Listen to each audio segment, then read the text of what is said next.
What's going on, everybody?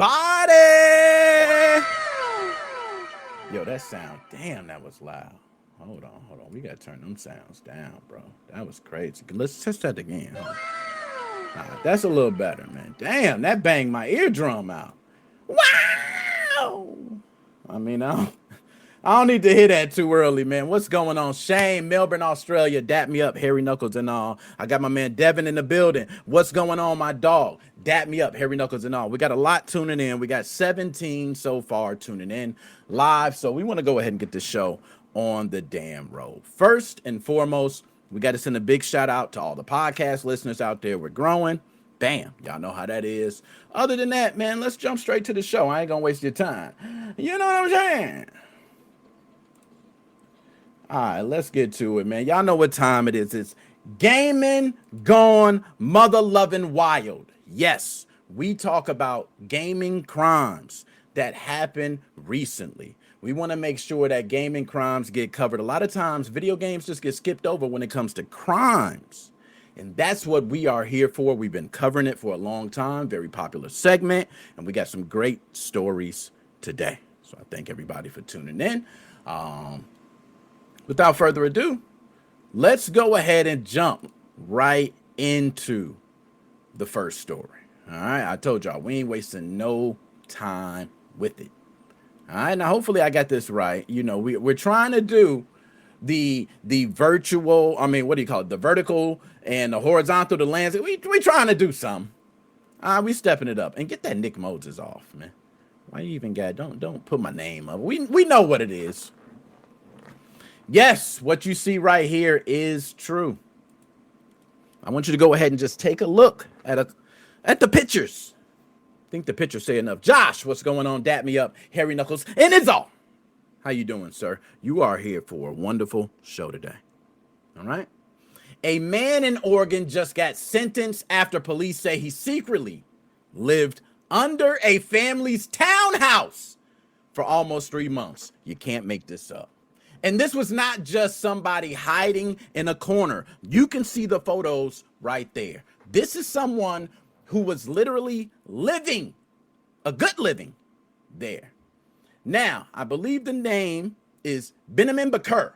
Might be Benjamin, I'm not sure, all right, how to pronounce the name. But Mr. Baker is 41 years old and was convicted of first-degree burglary in Clackamas County. And I hope I got that right for y'all, okay?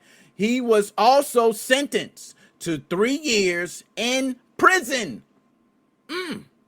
That's rough.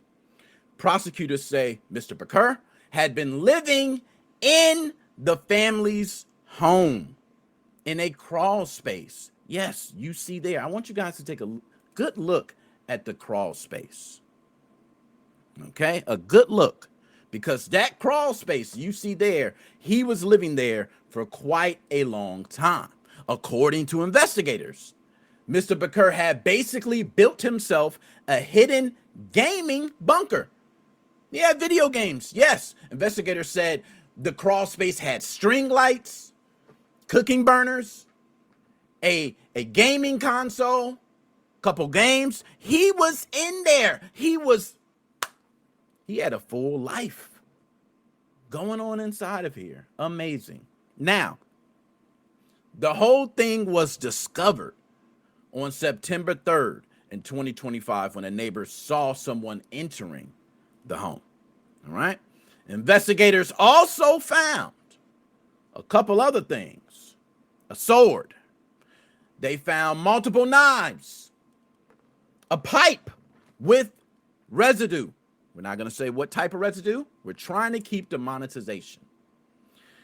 So, you know, the jury did not take long with this one at all. They deliberated in about 20 minutes. Very quick. And you guys know it can take a long time in court. Only took 20 minutes before finding him guilty.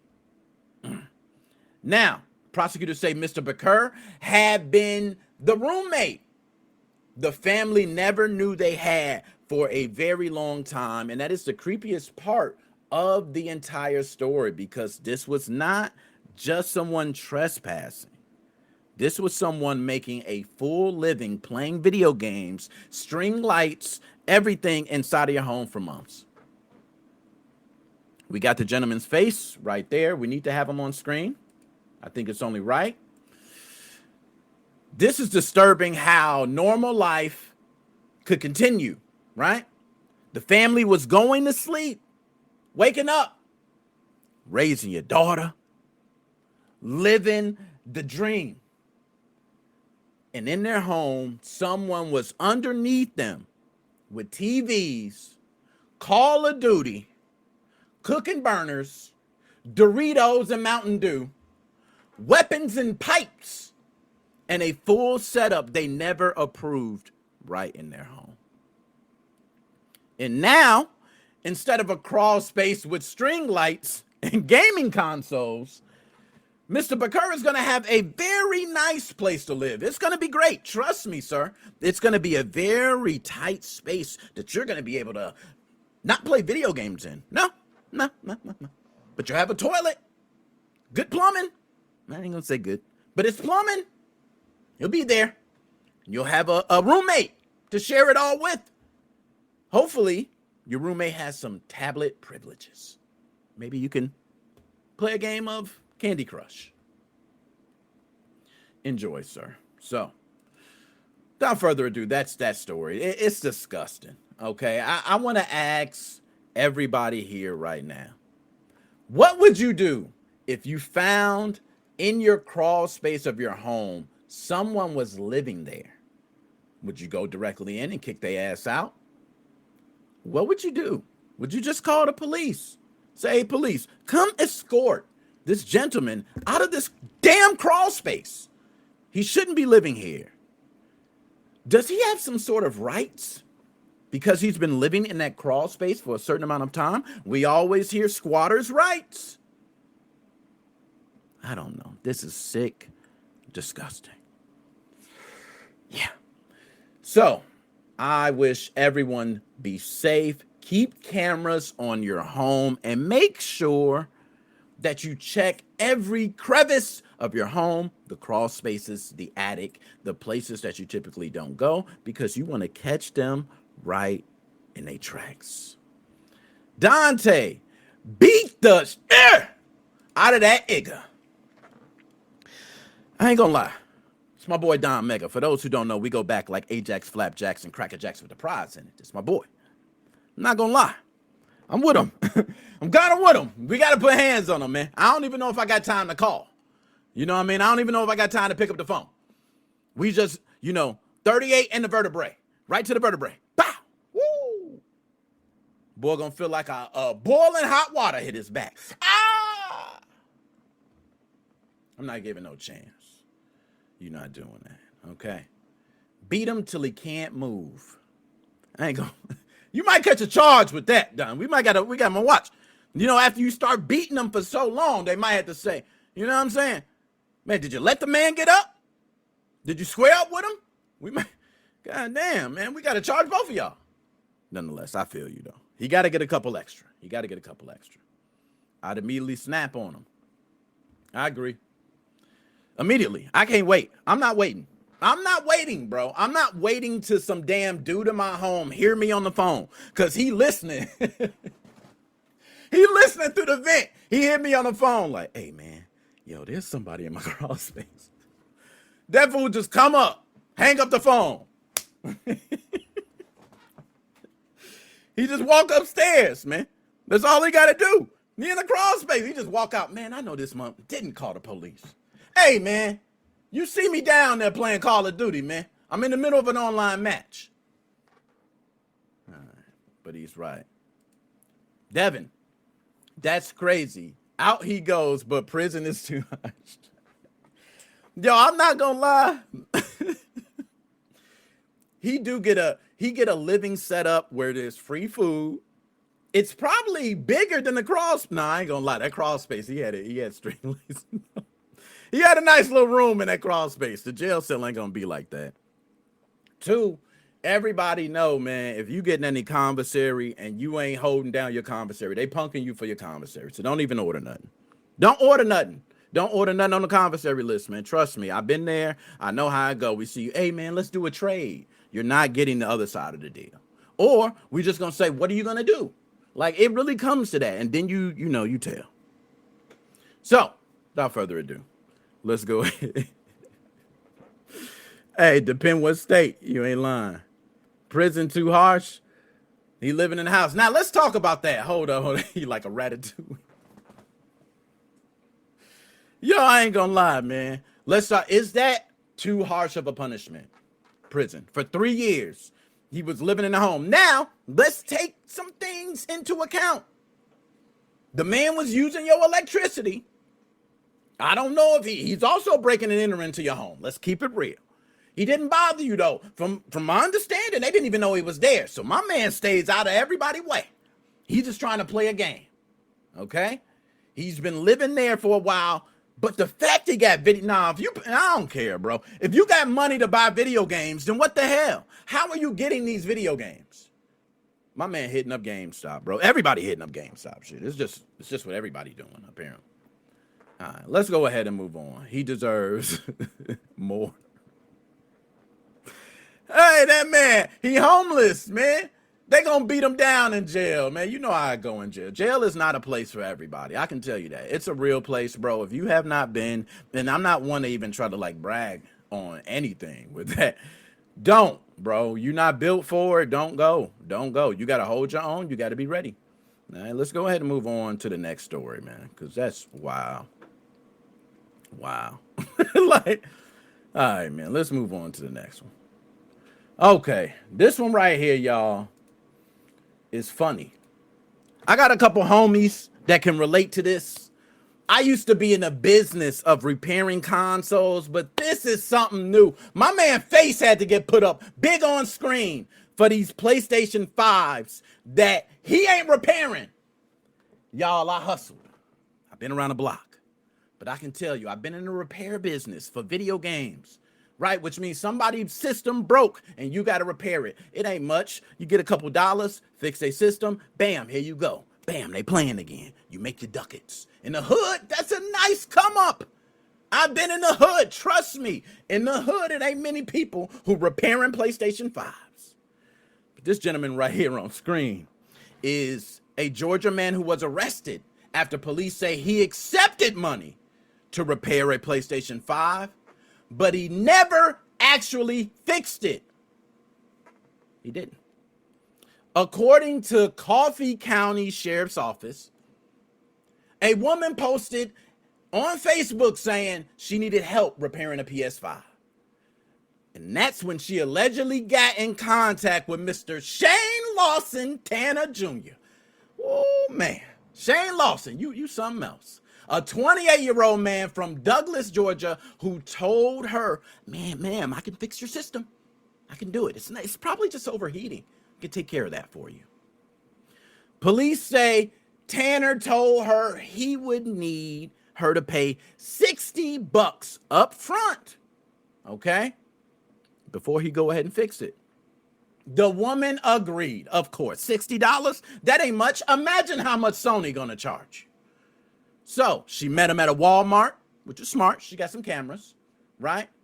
Handed over the PlayStation 5 and the $60. She handed it over, y'all. Now, according to the report, the repair never happened. Damn. Checkpoint. I don't know what sound that was. I had to give it something. All right. The woman told deputies Tanner did not fix the system at all. And then when she asked, hey, I got my system back, but it's not working. It's still not working. What's happening? He stopped responding to her messages. He took that $60. She later went to the sheriff's office over this PlayStation 5. She filed a report. She said $60? She wanted to press charges on my man, Shane. So on May 14th, 2026, officers found Tanner and took him into custody. He was charged with theft by deception and booked into Coffee County Jail, but he was later released on a $1,000 property bond. Damn, put up the property. Okay. All right, quickly. Got out. $1,000 bond. He could probably pay that, and it's going to be some court costs and some other things. Now, I just found it funny because this is one of those stories where the amount of money almost makes it ridiculous, right? Like, you went through this much for $60. Somebody like me, I'm not going to lie, I'm just going to I'm going to catch you, and that's it. Like, I'm going to catch you, but I ain't about to be hunting you down all day for $60. I'm not going to the sheriff's office for that $60. I'm going to get $60 out your ass when I see you. Because you owe me $60. We're going to talk about it like real men. And if you don't want to handle it like real men, then I guess we both have to start resorting to real stupid things. That's what I'm saying. All right. But nonetheless, if you get your PlayStation 5 fixed, watch out for my man Shane, y'all. And not the Shane from Melbourne, Australia. We got him here, man. My man Shane from Melbourne, Australia. I rock with you, man. Dap me up, hairy knuckles and all. When you come to the States, man, let me know. We here. We here, man. You know I'm all over.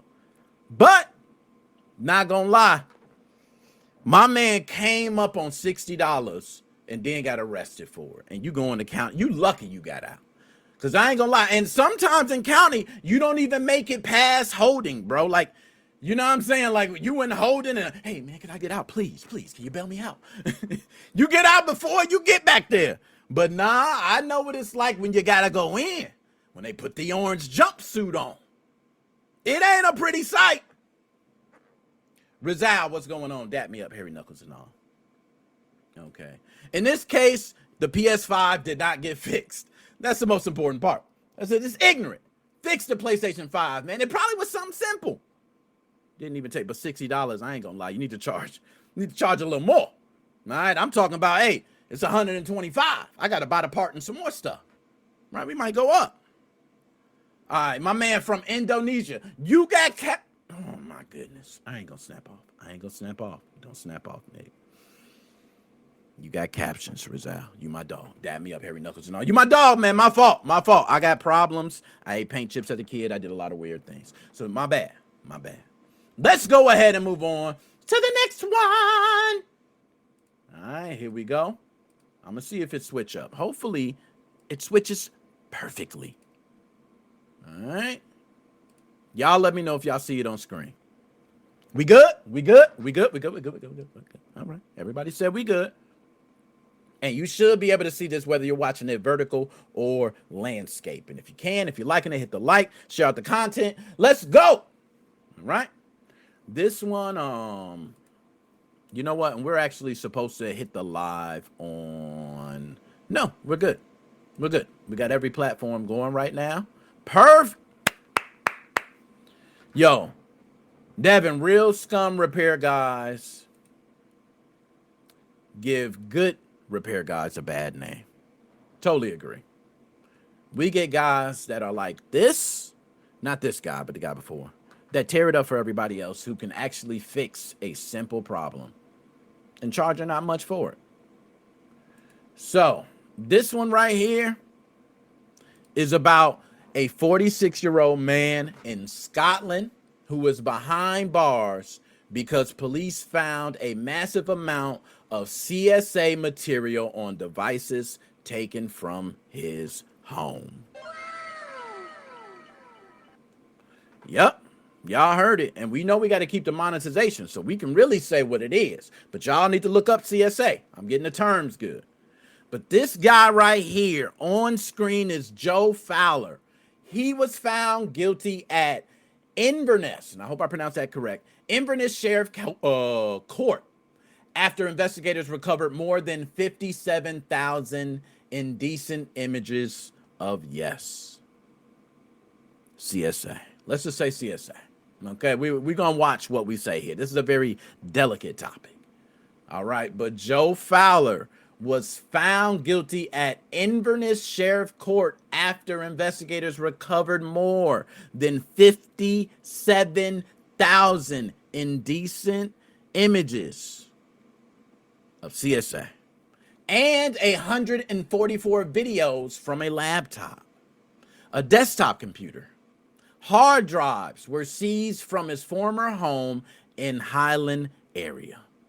Now, the court heard that some of the material was classified in the most serious category, and prosecutors said the files involved CSA ranging from little all the way to before they get big. Okay? You hear me with this. Notice how I'm doing the wording. Okay? He may have been... Yo, y'all are so funny in the chat, bro. Dab me up, Harry Knuckles. No, my man Sean. I ain't gonna click on that, Sean. I ain't gonna click on that. We got the podcast listeners, man. I'm trying to save them a little bit. Okay. Investigators also found disturbing footage connected to a video game style file involving, I almost said it, CSA little ones. Yes, video games. My man had video game material and video games crafted and made all around CSA. Because of the nature of the content, I'm not going to describe it in detail here. Disgusting. It is so sick that you guys can take your own time to research it. I ain't even going to recommend it, to be honest. Fowler claimed the downloads were accidental and said he deleted the files once he realized what they were. Oh, shit. My fault. Man, I've been choking a lot. Ooh. A police cybercrime expert testified that some files appear to have been downloaded over months, possibly years, and that some of the titles had been played way more than once. Accident. I accidentally played it 30 times. The same expert said he did not believe the material was downloaded accidentally, not one bit. After 3 hours of deliberation, notice this is 3 hours of deliberation for this case. In the other case, we talked about 20 minutes. But after nearly 3 hours of deliberation, the jury returned a guilty verdict, convicting Fowler of intentionally downloading the content. His defense said he continues to deny the guilt. He still continues to deny it. The sheriff made that shit clear. Okay, made it clear. Because of the number and nature of the images, there would be no alternative to a custodial sentence. Fowler remained in custody, placed on the offender's register list, and sentencing is being deferred until next month. So, this is one where disgusting things like that can easily come into video gaming, because we could have seen on Steam, this game could have been released if we see Plantation, whatever that was, being released. And how long was that going on? We seen reviews and all that. If y'all don't know what I'm talking about, y'all can go ahead and watch, because I'm not about to snap. My man had the whole slave plantation going on. That's crazy. That's crazy. So, my man Romy Rome, let's go ahead and pull it up, because I pull up any haters' comments. I think you need to look in the mirror. You a hater, and I don't even know what you're talking about. Romy Rome, dap me up, Harry Knuckles and all. That was the realest comment ever. That was so real. You know what I mean? I got to give you props. You're right. Biggest hater there is. A matter of fact, let's do it like Bret Hart. The best there is, the best there was, and the best there ever will be. How about that? Now you can't beat it. All right? Let's go ahead and move on to the next story. This guy is disgusting. I don't even want to talk about him much more. But man, when money gets involved and you start talking about these inappropriate things with CSA material, it's disgusting. It's real disgusting. Let's go ahead and move on to the next one. And everyone, I'm going to pull it up on screen now. Should show up properly. All right. Hopefully everything comes up correct. All right. There we go. We rocking and rolling. We rocking and rolling. Now, hopefully this goes everything smooth. Houston police. Let me shout out Houston police, man. Big shout out to Houston police. Dap me up, Harry Knuckles and all. I ain't been out in Houston, y'all, but y'all tell me it is so beautiful. And Houston police do not bullshit at all. I've heard that multiple times. Houston police say an undercover investigation into illegal gambling led to a SWAT raid at Southwest Houston Social Club. And a lot of different tables, right? Cards. Like, isn't this what you do at a social club? Am I wrong? I don't want to go, but let's go through the story first. There was a raid at a Southwest Houston social club where officers seized more than $350,000 in cash. A lot of money. Now, the raid happened Wednesday night at Lucky J Social Club on Richmond Avenue.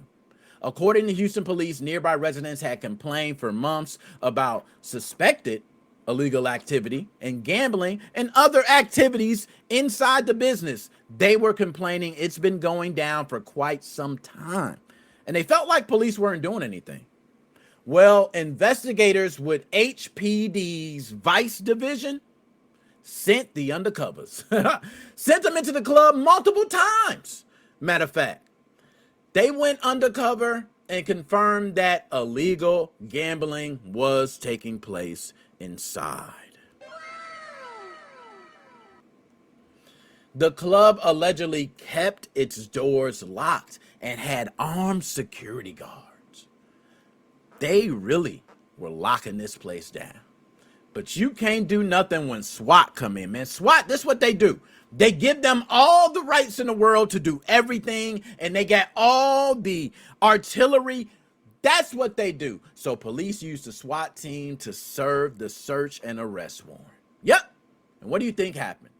Officers went in, and authorities said roughly 80 to 90 people were inside the joint.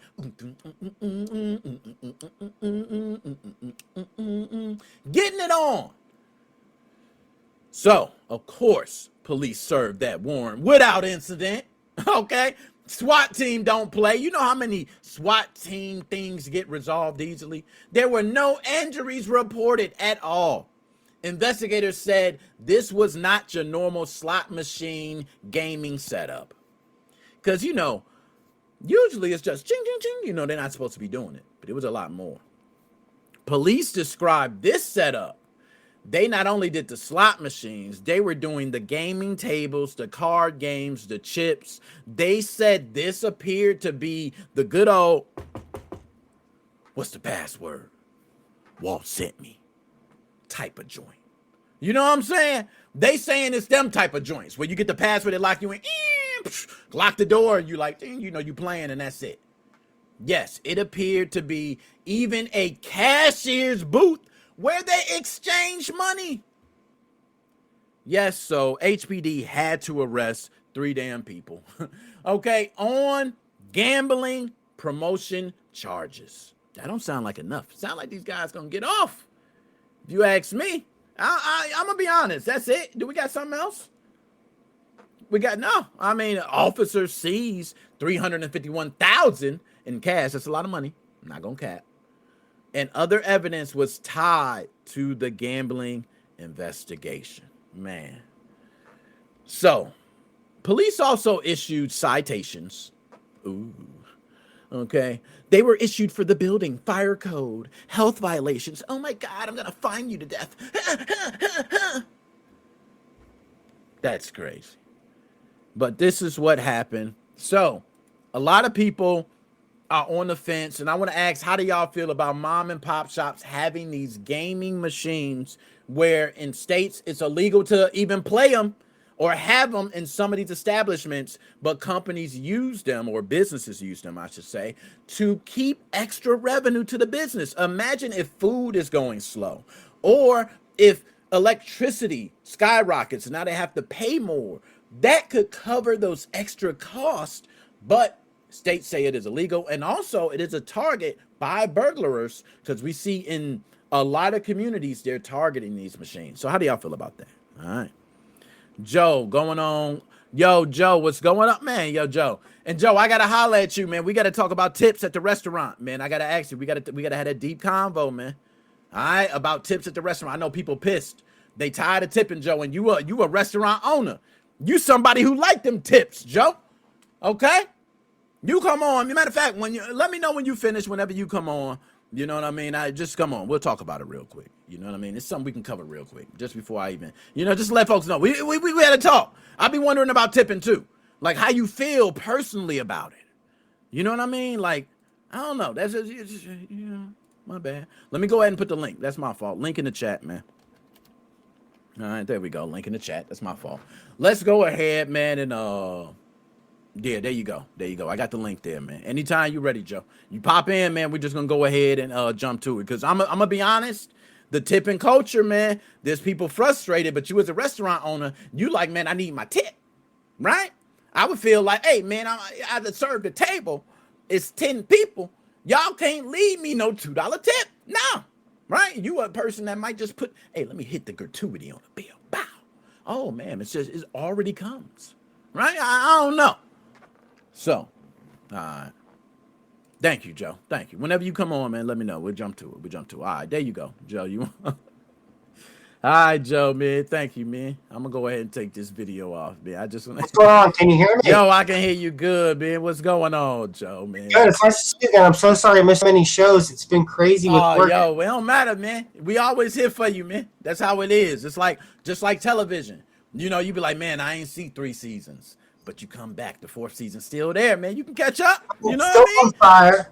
Congratulations on your 4,000 subscribers. You just hit 4,000. I did. Oh, snap. Yo, big celebrate. Woo! Yo, I'm right behind you. I'm at 3,500. Yeah, you going to be there in no time, man. You know how I go. Before next thing you know, you turn around, it go up. You know what I mean? So, Joe, I got to ask for everybody. Now, you are a restaurant owner, for those who do not know. Yes. All right, that's correct. All right, there we go. So, Dante's Italian Bistro got some delicious food, man. I can tell everybody here personally. Okay, that come from the heart. So, Joe, let me ask you first. How do you feel about tipping culture overall as a whole? Because there's some people that feel tipping fatigue, and they come to places like yours and say, man, I don't even want to tip. Yep. You know what I mean? How do you feel about it, man? Well, here's the deal. Without being an asshole, if you can't afford to tip, get your food to go. It's been getting so bad with people making gigantic messes and having to babysit people. I automatically charge a $3 gratuity fee without telling them. Because I had a 3-pop come in last week. They got sauce on the walls. They got sauce on the tablecloth. They were blowing their nose and leaving the napkins behind. Dude, it's just like, you wouldn't eat this way at like your grandma's house or a relative's house. People are fucking slobs. Some people aren't, but most people are. Damn. So when that happens, Joe, let's just say someone throws slop on the wall. They do all this. You, as someone that served them at the table, is there some expectation that the people that have children that, let's say they got 2 children, 3 children, should come with the expectation of a tip, being that they have younger ones that might cause more, dirt or things. Is there an expectation for a tip that you see when you have like children or other people because of messes like that? 110% I would expect it, because here's the deal. A lot of people don't realize this. We were talking about this a long time ago, about 2 or 3 years ago with the GameStop incident. When the parents bring their kids in, oh, you're the babysitter. Same thing in the restaurant. They run all over the place and do this. Definitely you need to tip your servers, because a lot of servers live and rely on the tips. When I was paying servers at one time, I was paying them $10 an hour clear in cash. Most places only pay $3 an hour clear in cash, which is totally fucked up. Pay your servers $10 an hour or more. But it's just like, if you can't afford to tip, then just get your food for takeout. I have people tip me for takeout, I talk to about 95% of the guests, and my dad talks to the rest of them. But the whole dine-in has gone to shit. People don't want to come out anymore. Not just in my restaurant, but like during the whole strip, people can't afford it. It's not their fault. It's the economy. It's very bad right now. The economy. Now you gave me so much, man. I'm gonna unpack it. Now, you talked about tipping for takeout, right? That's a big talking point that a lot of people have. And there are people that feel as though tipping for takeout is a no. We got That's people out there to be like, bonus round. I never expect tips for takeout, but here's the deal. I'm not lying to you. I will get higher tips for takeout than dine-in because this is the restaurant industry has changed.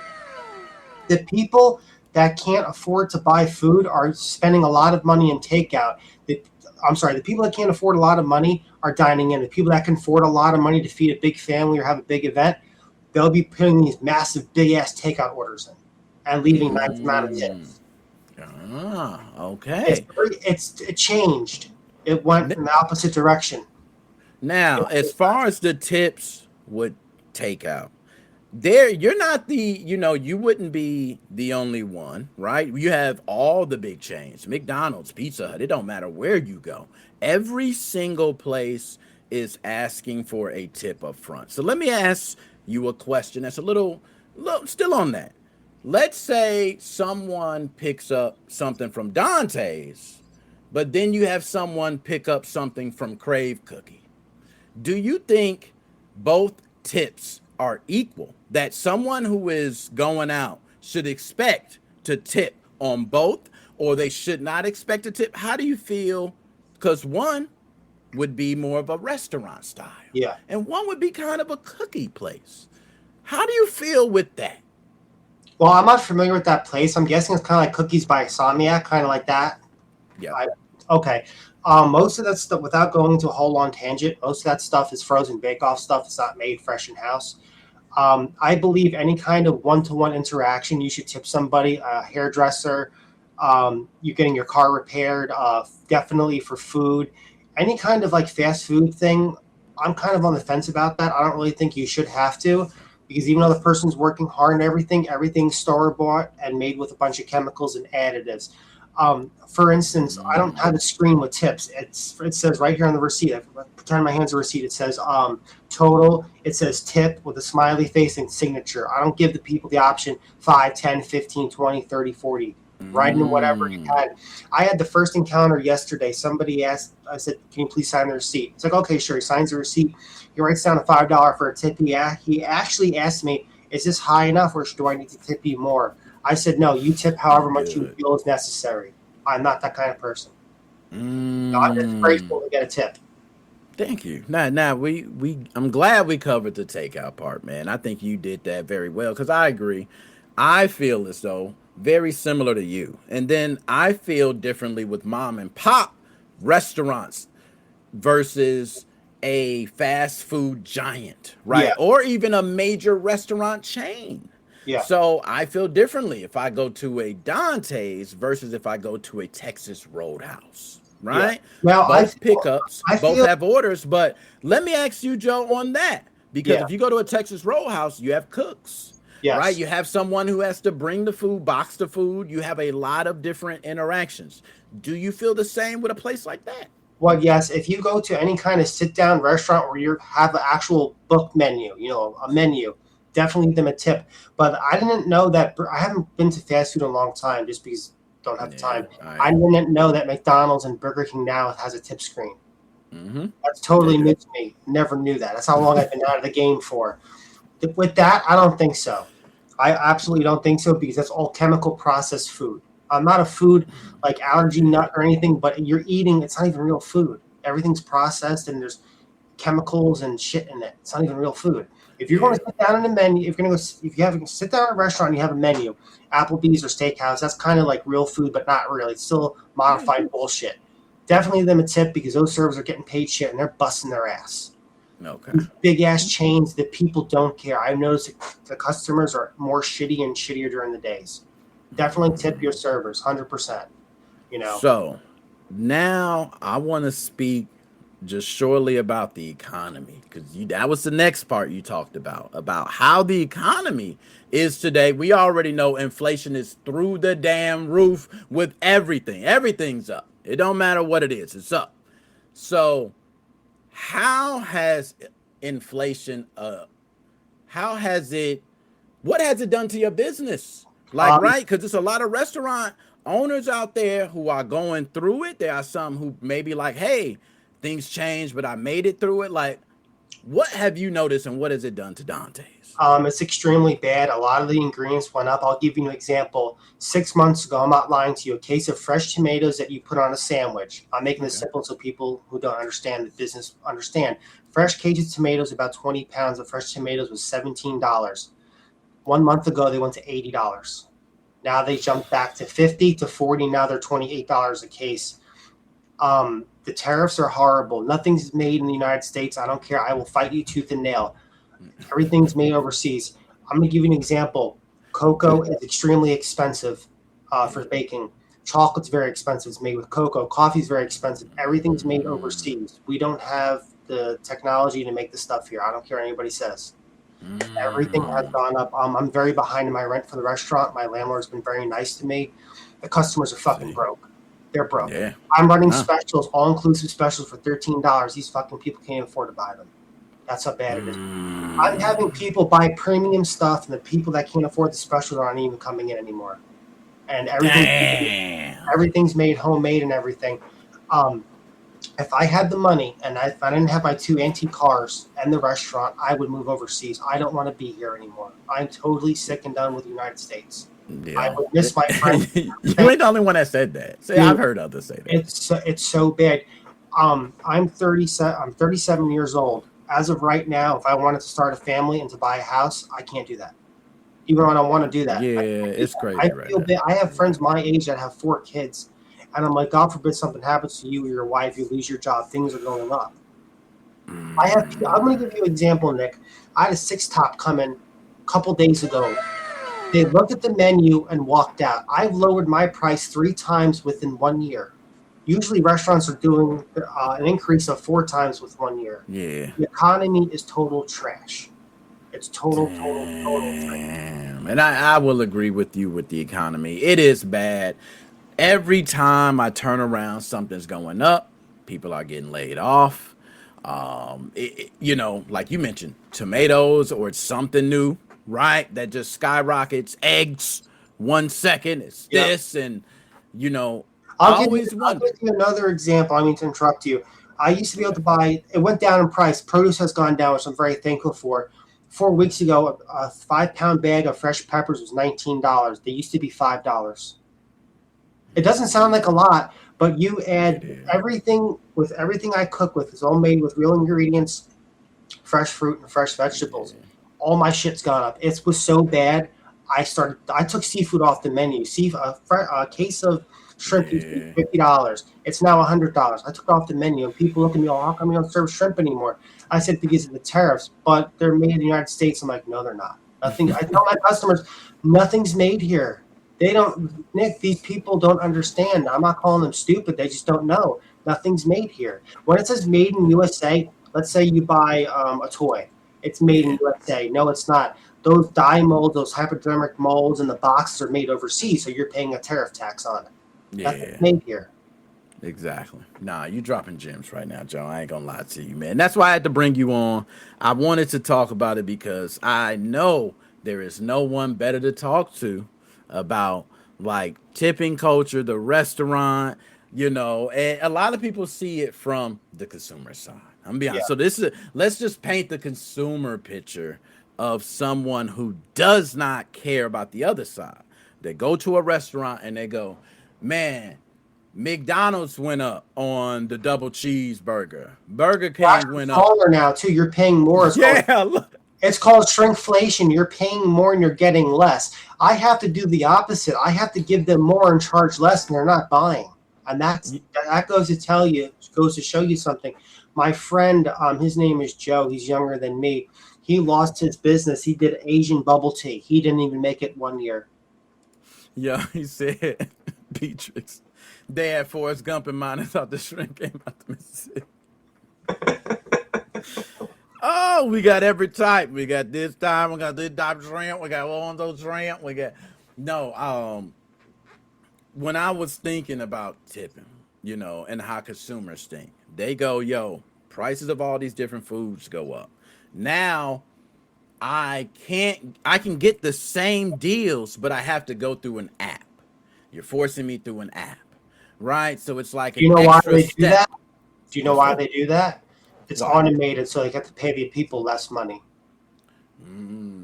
Because instead of hiring, let's say, a front end person, in case you don't know, is somebody who answers the phone like a receptionist, like at a dentist, but in a food place. Hello, how may I help you?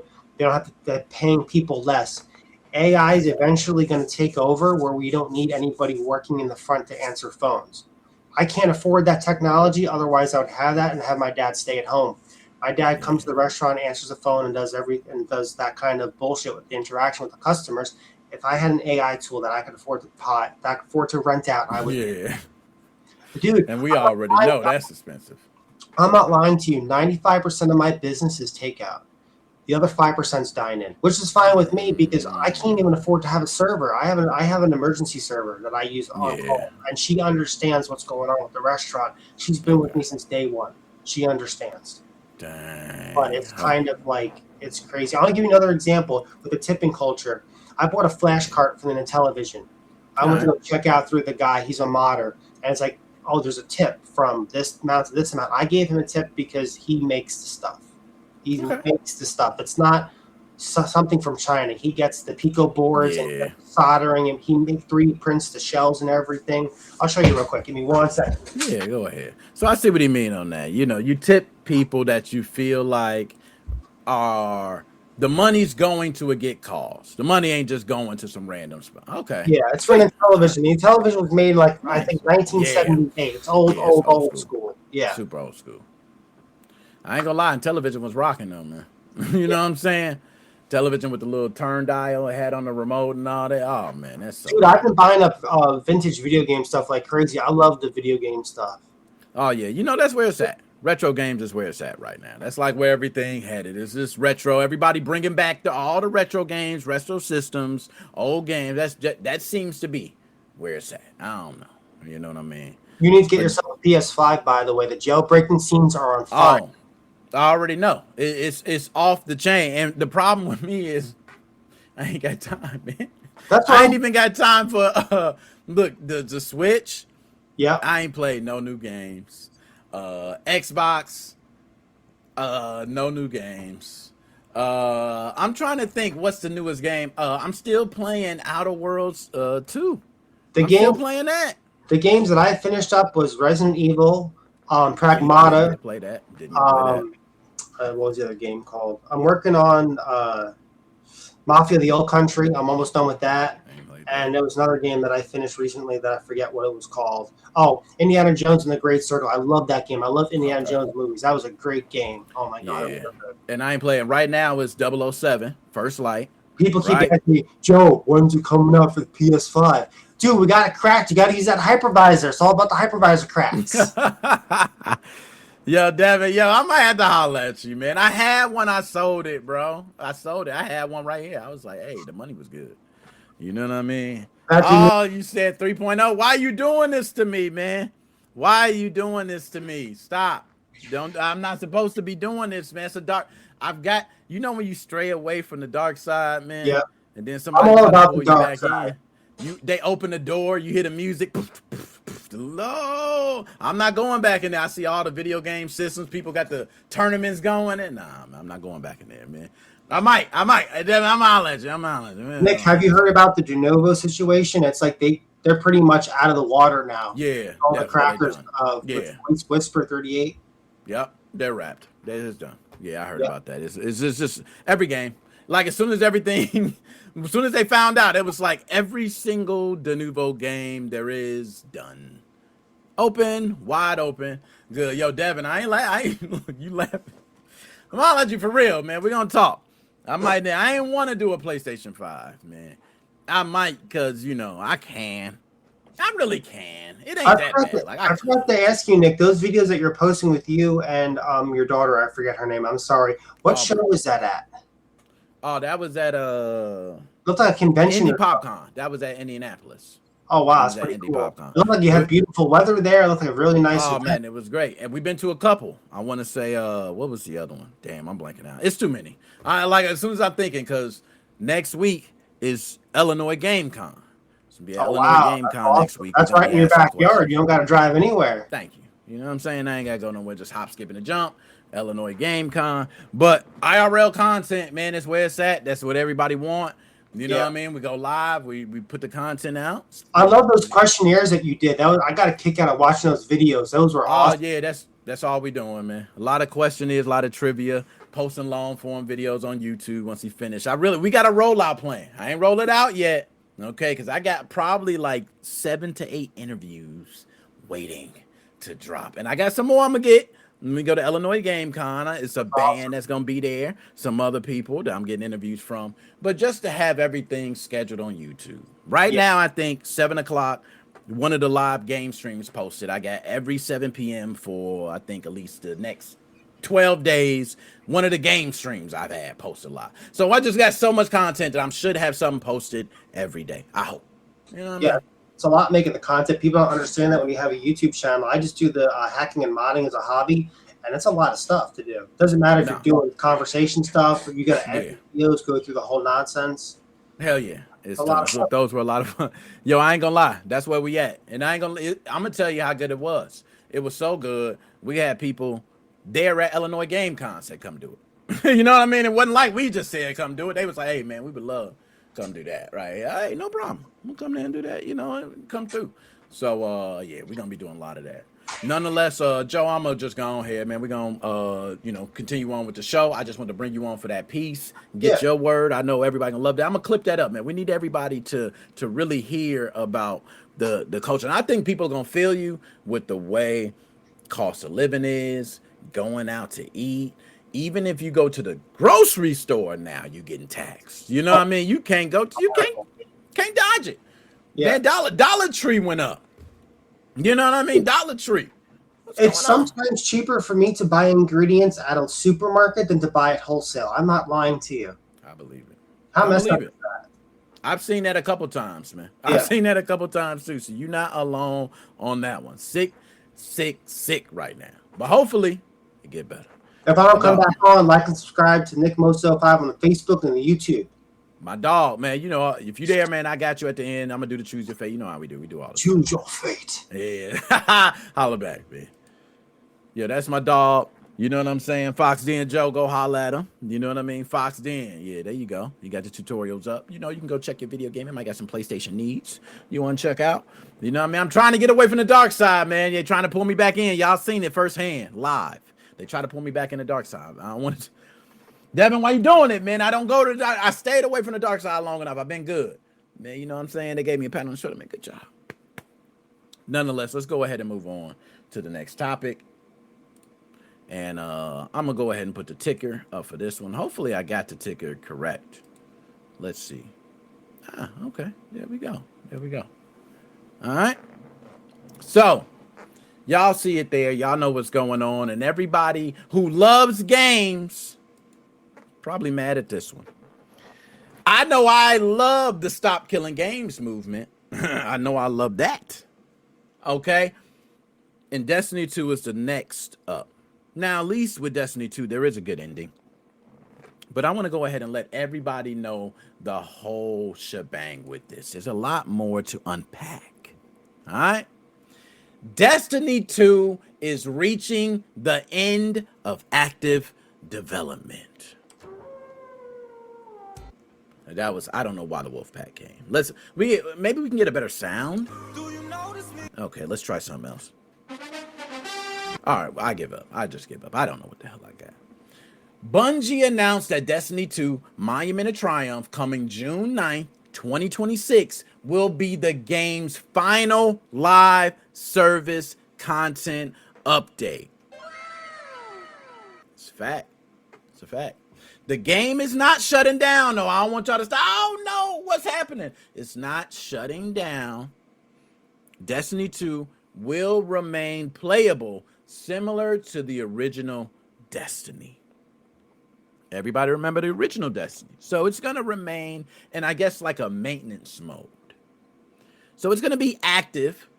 You know, content development is coming to an end, though. And that's after almost 9 damn years. We got to give it up for him, man. Do we got anything? Damn, we got to get something. There we go. Booker T. Give him a can you dig it. 9 years, man. I ain't gonna lie. Destiny 2 had a good run. Great game if you haven't played. I'm just gonna give a shout out to all those who played Destiny 2, man. And put away your Halo for a bit and went ahead and say, hey, I'm gonna get into Destiny 2. I feel you. But for Destiny players, this is the end of a real era, y'all. Like, this era of Destiny is over. This was not just a shooter people played for a weekend, y'all. This is one people thumped thousands. They thumped it. They ain't dump it. They thumped it. But people dumped thousands of dollars into Destiny. Destiny 2 became a routine for a lot of people. Raids, different guns, seasonal events, expansions, exotic weapons, meeting with your friends, armor grinding, PvP, the late night missions, years of memories, man. I could tell you, I'm one that know about Destiny 2. I wasn't in like everybody else, but I was in. Okay, I was in. So when Bungie says the game is moving into its final service update, hit different. Hit, y'all. Hit different for the people that treated Destiny like life. Hell no, but yo, it hit a little different, man. Destiny 2 is ending. It's a sad ending. I'm sure a lot of people wanted Destiny 2 to continue to go on, or maybe just Destiny 3 to be right there. But no, it's not happening. So the bigger problem with modern gaming today is why we come back to this same talk every time. What do we actually do when we pay for digital games, bro? Destiny 2 still going to be playable. So this ain't the same thing like we dealt with in all the other ones. This is not a full shutdown. Thank the Lord. This is not the crew situation. Thank you, Lord. But Destiny has already had years of paid content. It's all going to be vaulted, changed, removed, unplayable? What? It's unavailable. That's where me as a player would be frustrated as hell, because when you spend money on expansions, seasons, cosmetics, content, all types of things, the company still controls the long term. That's why I believe this still connects directly to the Stop Killing Games movement. The movement took off, for those who do not know, after Ubisoft shut down the crew. Now, the crew was one of those games that required you to have an online connection even to play the damn thing. So it became unplayable once the servers turned off. That's crazy. The argument that they have is that it costs a lot to run these servers. I say the argument is not that companies should update games forever. I don't think they should update games forever. That is not realistic at all. I don't think so. I don't expect the company to be, Sonny, let's log into my account back when I was 6, and I'm going to show you all my achievements. I don't expect that.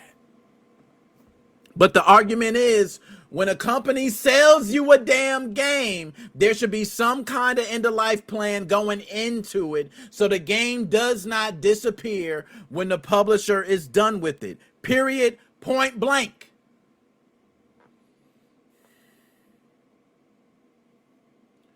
This could mean offline mode. Maybe give us our own hosted files so we can host our own servers to keep the game alive. Hell, maybe we can build our own mods and add-ons to keep the game alive.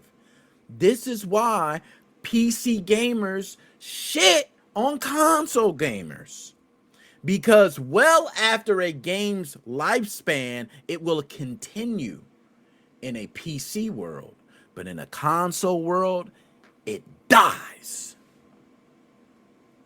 And appreciate it. Camera quality too. Yo, I appreciate it, man. I try to keep, you know, I enhance every year. You know what I mean? That's a little, you know, camera quality stepped up. Every online multiplayer game must come with a single player campaign. I want to pull that up because I believe that is a good point. Every online multiplayer game must come with a single player campaign. So therefore, you cannot release a game that they could stick you to an online only mode or a co-op only mode, which means you might have to sign into a server. And a lot of reasons for this is because in Xbox Live Gold plans and PlayStation Plus plans, damn, that was a lot. That was a tongueful. They actually are charging you for that plans, and then you play with others. You can't play with others if you're not part of that plan. So a lot of people pay to play. Let's be honest. That's a shitty deal from the jump.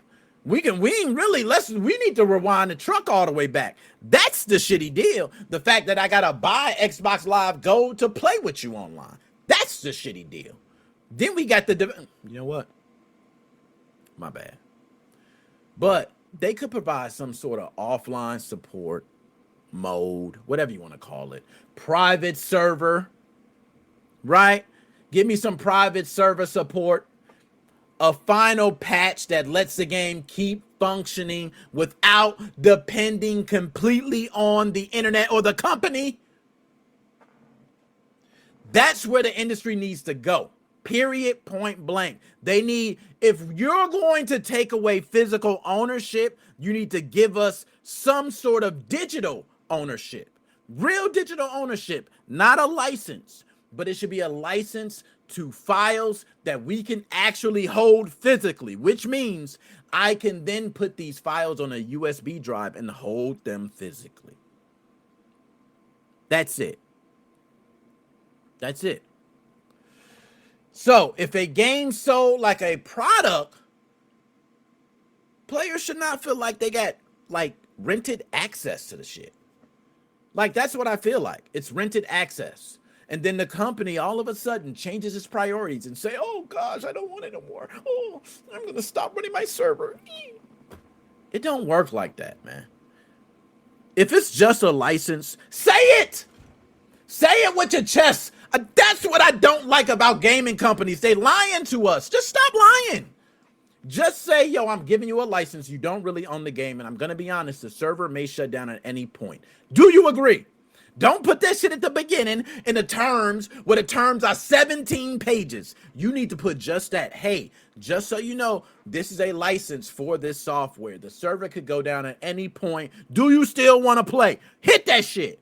And if you say no, do you want a refund? Right after, give a refund. That is it. That is how we feel like we getting our just due. We should not feel like we got rented access, man. That's not right. Okay.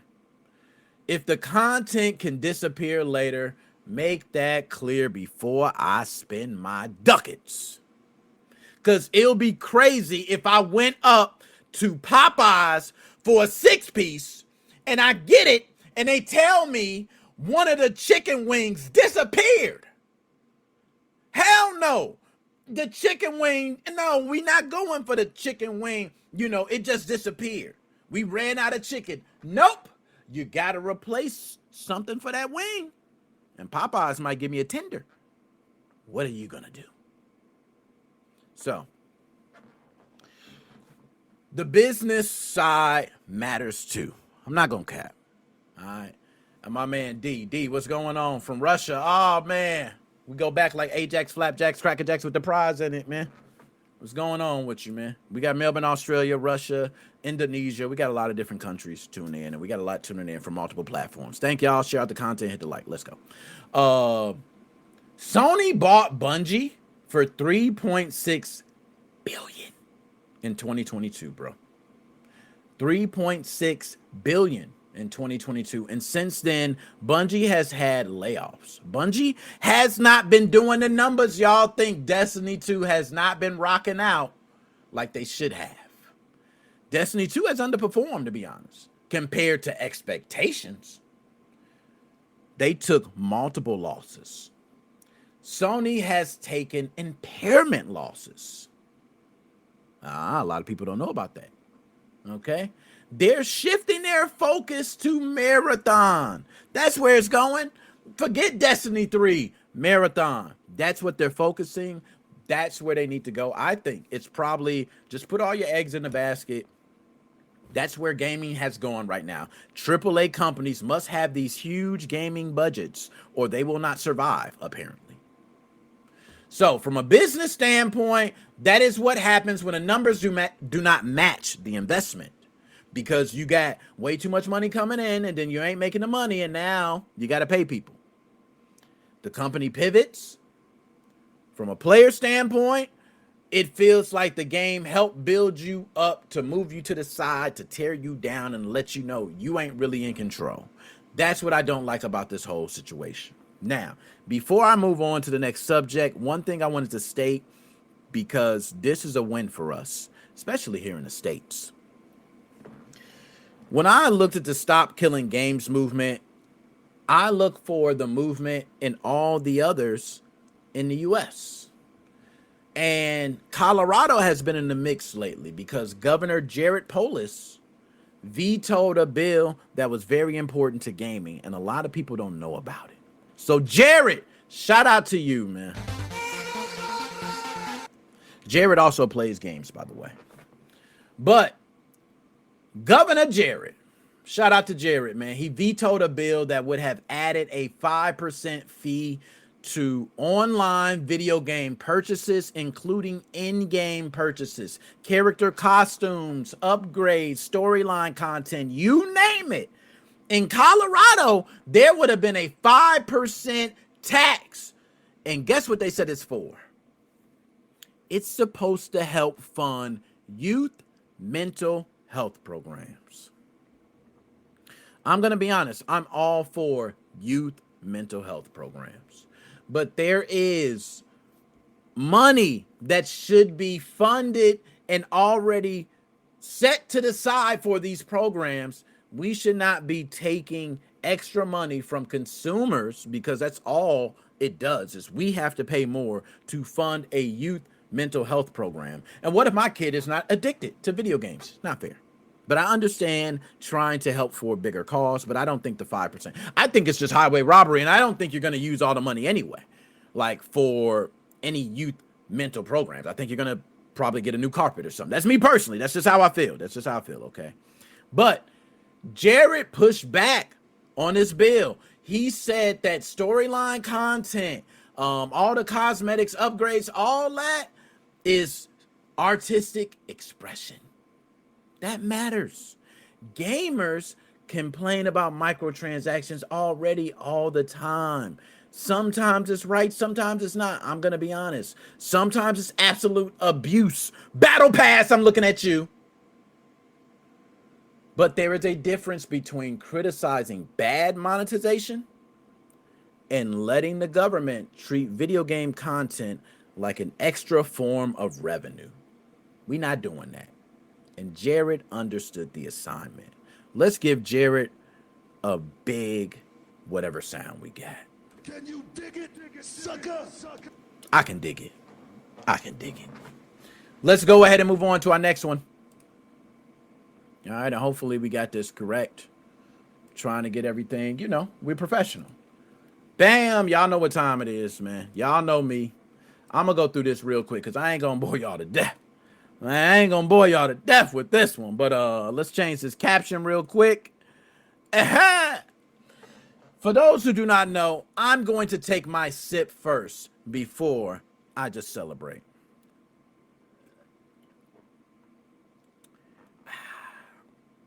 Starbucks cup. Feeling real bougie today. Y'all, we have felt the pain from Call of Duty. As a Call of Duty representative for a long time, we were stomping out every first-person shooter that came along. I don't care what you're saying. But our last franchise needs to be forgotten. I don't want anyone to remember the last Call of Duty. If I had the Men in Black thing that I could flash at the camera right now, I would do it to every single one of you. You don't need to remember the last Call of Duty. We want to forget the name. We want to forget everything. We don't care if it's Treyarch or we don't know. Don't ever look at that. Don't ever look at that. You look at Call of Duty Modern Warfare 4. Talk to me nice. Nate Mo in the building. What's going on? Nate Mo already know what's up. We ain't got to talk, Nate Mo. We Call of Duty. We've been there. Hey, many nights, man. Nate Mo been on there. We've been, tag team back again. Rex in the face of let's begin. Body on, body beat. Man, we come on. But Call of Duty Modern Warfare has officially been revealed, and this one already looks like it's going to be the best there is, the best there was, the best there ever will be. It's going to be the most talked about Call of Duty release in years. It is going to be the Call of Duty of Call of Duties. And the game is set to launch on October 23rd, 2026 on PS5, Xbox, and that's a Series X and S, okay, PC, and Nintendo Switch 2. But there's some sad news. It's also the first Call of Duty to completely leave out PlayStation 4 and Xbox One behind. Round 2. Fight. That's true. It's going to be the first one. Now, it's all good. I don't care because I got a Series X. I'm going to be playing. You know what I'm saying? But for all those with your poverty boxes, I feel for you. I got poverty boxes as well. Okay. And yes, they are poverty boxes. All right. Which means we need to upgrade. We need to respect our poverty box because we can get a lot out of it. Okay. But it's honest. It's a poverty box. You need to do better. Right? It's Call of Duty Modern Warfare 4. You do not need to download this with a poverty box. You need to step up before October 23rd. You got a lot of time to upgrade. But it's the first one to leave those systems behind, which means Activision is cutting the last gen cord. They're trying to push the series forward, technically. I think. That's just me. But the biggest conversation right now is not just the graphics. It's not just the platforms. It is the campaign setting. If you have not watched the trailer, take your ass after the show and watch the trailer. Modern Warfare 4 is taking the series into a fictional conflict on the Korean Peninsula. And it has North Korea launching an invasion on South Korea, sparking a larger global crisis. Does this seem real? Does this seem like this is really happening? Are we making games based on real things? Okay. The story follows some new characters, including South Korean and American Marines. All right? Oh, I believe they're South Korean conscripts. Is that how you pronounce it? I think they're conscripts. I'm not too into the military terms, okay? I'm just good with the Glocks. All right? But South Korean conscripts and American Marines. It's also going to be continuing Captain Price's storyline after the events of Modern Warfare 3. Y'all, it's over, man. This is the best Call of Duty. Why am I still telling y'all, get your... You know what? I ain't going to say nothing. I'm going to just tell you, watch the trailer after this. So, and I'm going to be honest. On paper, this sounds like classic Call of Duty, right? Classic. I know. All y'all that ain't the Call of Duty fanboys like me, I'm a person that respects Call of Duty to the fullest because I know what this game series really is. Big global conflict, ooh, real world tension, oh, cinematics, oh. But I will say this is also where the controversy really starts. The real Korean War never officially ended. Why are you playing with real war? I gotta ask Call of Duty. Call of Duty, was last year that bad that you say we gonna have to resort to using real-ish? Sad to say, I kind of like it. I don't like playing with real conflict, though. It ain't cool. Because if somebody play this and get real feelings and it does some real-ish, that ain't cool. But movies do it. Music. Can video games get one off? If any franchise can get it off, can Call of Duty get this one off and we not take it personally this time? Can Call of Duty get this one off? And can we not take it personally this time? Please. So, as far as the Korean War, it never officially ended. It's been under, I don't know how to pronounce that. What is it? Like it's a I can think of the word. It's an armistice or something. I don't know what it is, but it's been under that for a long time, okay? Many families have been affected, and the history is textbook. Like, a lot of people know this who know history. I failed history. I am terrible at it. I don't care. I just saw the trailer. I felt it. It felt real. I've been waiting for the real. Do you know how fake that last Call of Duty felt? We don't speak the name. Don't speak the name. Nobody here even needs to speak the name in the chat. I forbid the name. That Call of Duty was so terrible, we will forget it. But I will say there are people who are still alive who were directly impacted by separated families because of this entire trauma. And now you're releasing a game about it. So some people, it may not be cool. How do I feel if they do, the guy released that game, Plantation, what it was? How do I feel? I don't really care. And the reason I don't care, it's not because I'm so far removed. It's just the fact that we should know trolling when we see it. We should know ignorance when we see it. And you should not engage with ignorance unless you're just going to engage with more ignorance and understand I'm trolling you. Don't get angry. All right? When a major entertainment franchise turns into a movie or a real situation, everybody start jumping up. Oh my goodness, there's no reason a blockbuster shooter should be telling these real bold stories around real things. Some people are going to see it as exploiting real world pain. I'm going to be honest. It is. It is. The same way many movies lean on it, the same way there's music that leans on it. How many rap albums have I heard where it's leaning on killing? It's leaning on it. And we let it fly. It's #1 on the charts.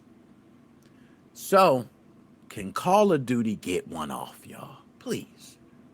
Get one off. Now, what else? There was some other information I wanted to talk about as far as Call of Duty. Okay, there we go. I found it here. Infinity Ward's defense is basically that real-world locations and modern conflict have always been a part of modern warfare. They said, what the hell are y'all? What the hell are you getting mad over? We've been doing this shit. I can't even believe y'all got your panties in a bunch. We've been doing this from day one. Shut up. That's what they said. I found that hilarious. One big thing I did not mention. Multiplayer. Infinity Ward is going to make a big change to gunplay. Who loves gunplay in first-person shooters? I know I do. One thing they hate about console players is the aiming. They feel like, man, it's like you got auto aim. Well, guess what? Modern Warfare 4 is removing hipfire weapon bloom. You don't know what that is? Let me explain it. In a lot of shooters, when you shoot from the hip, right? You shoot from the hip. Everybody know. Hipfire is so damn good in first-person shooters. If you don't know how to use it, please learn. Okay? But now, hipfire used to be where your bullets can randomly spread inside the crossfire area. That's how it used to be. So you have a crossfire. If you hip fired and you had the crosshairs on the person, man, you spraying them up. But the randomness is supposed to simulate inaccuracy for, the spraying in a first-person shooter. In Modern Warfare 4, that changes. If you ain't got real shooting skills, you better step up. Because the game tracks the actual muzzle of the gun. So when you pull the trigger, the bullet goes where the barrel is pointing. So that works even if you're doing anything, even if you're running, sliding. Might sound small, but for competitive players, that is going to be a big deal. Less randomness, RNG. Competitive players hate RNG. We want more accountability. We want to know that you really did it. If you hit the shot, you hit the shot.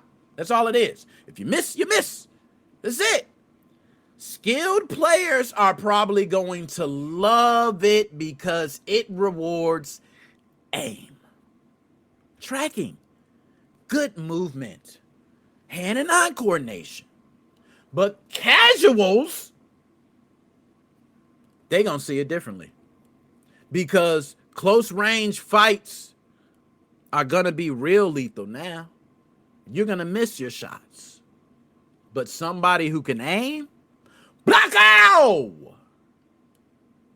So somebody can't just slide around the corner blazing from the hip no more. It don't work. Because you're going to slide around that corner and you're going to go boom. And your gun's going to be pointing up here. And it's going to shoot straight up. As it should. So, all the sweaty players that slide around corners trying to beam people, it is a wrap for you. It is over. You are not doing that hip fire garbage. You're going to actually have to stop, aim, shoot. Who knows what kind of perks they're going to have, y'all. We got to look out for the perks. Another thing, this is the last thing before I move on, because Call of Duty I love so much, but I ain't going to keep going on. There's DMZ, y'all. Everybody know Zombies has always been a thing of Call of Duty, but that last Call of Duty, even though Zombies was good, we're not going to talk about the name. But this Modern Warfare 4, there is DMZ. Because Modern Warfare 4 is bringing back it as its major alternative to zombies. Right? So DMZ is, they feel, a better alternative to zombies. And I think it's a big statement to where we have come today. Because Call of Duty has had zombies as one of its most popular, side missions ever. But now Infinity Ward is taking a step back, looking into the atmosphere and seeing that extraction shooters is where it's at.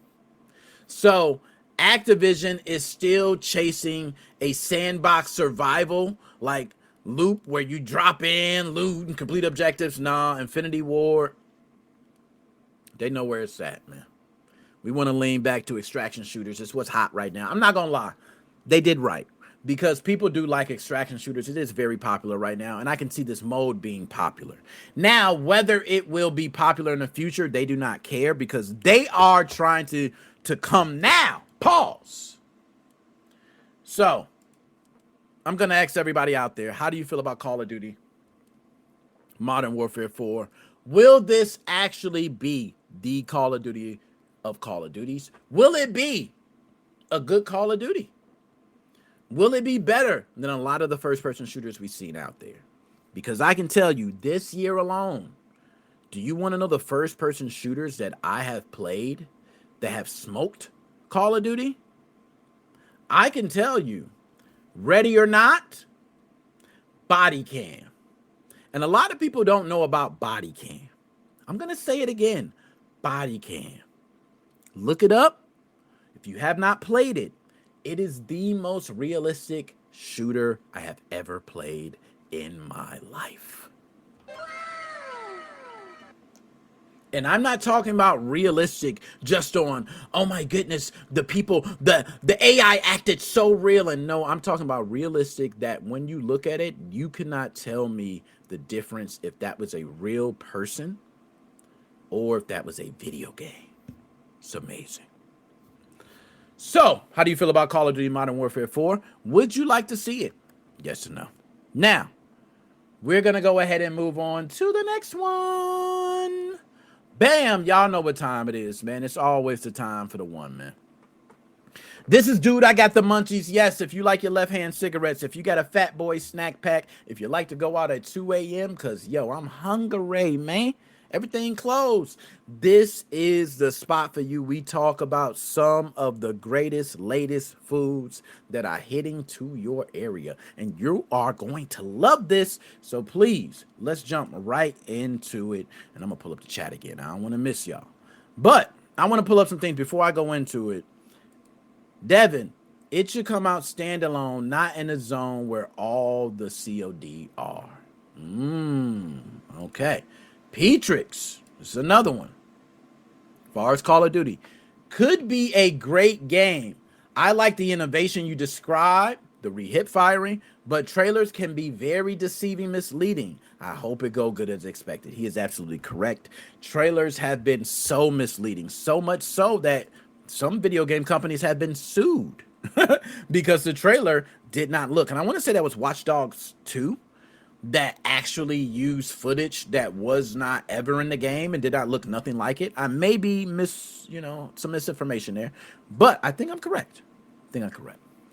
So without further ado, let's get to the first one for Dude, I Got the Uckin' Munchies. Yes, Uckin' Munchies. We got to try to keep it, we're trying to keep a little bit of the algorithm, and just a little bit, a smudge. Here we go. So I hope this plays correctly. Y'all let me know. Okay. So first up, all right, I got to put, hold on. Let me get my sounds right because I don't hear myself in my ear. I got to make sure I hear myself. There we go. First up, y'all, this is crazy. I didn't even know about it until now. But TikTok has a new viral food trend called Kool-Aid pineapples.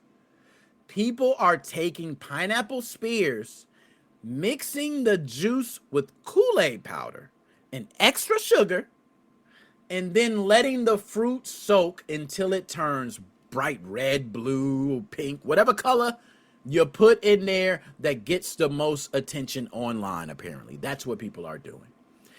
I ain't gonna lie, it looks beautiful. I don't know about looks delicious, because to me, it's like, when you start to do the juice, But it does look pretty interesting. And I already know it tastes good. Like, I can think about it tasting good. But that sugar, oh my goodness. Let's not pretend this is healthy anymore, okay? Let's just be honest with ourselves. You're getting pineapples, which is already a sweet, sugary fruit, okay? It's supposed to be a healthy option versus eating a damn Reese's peanut butter cup. And you now made it no longer a healthy option.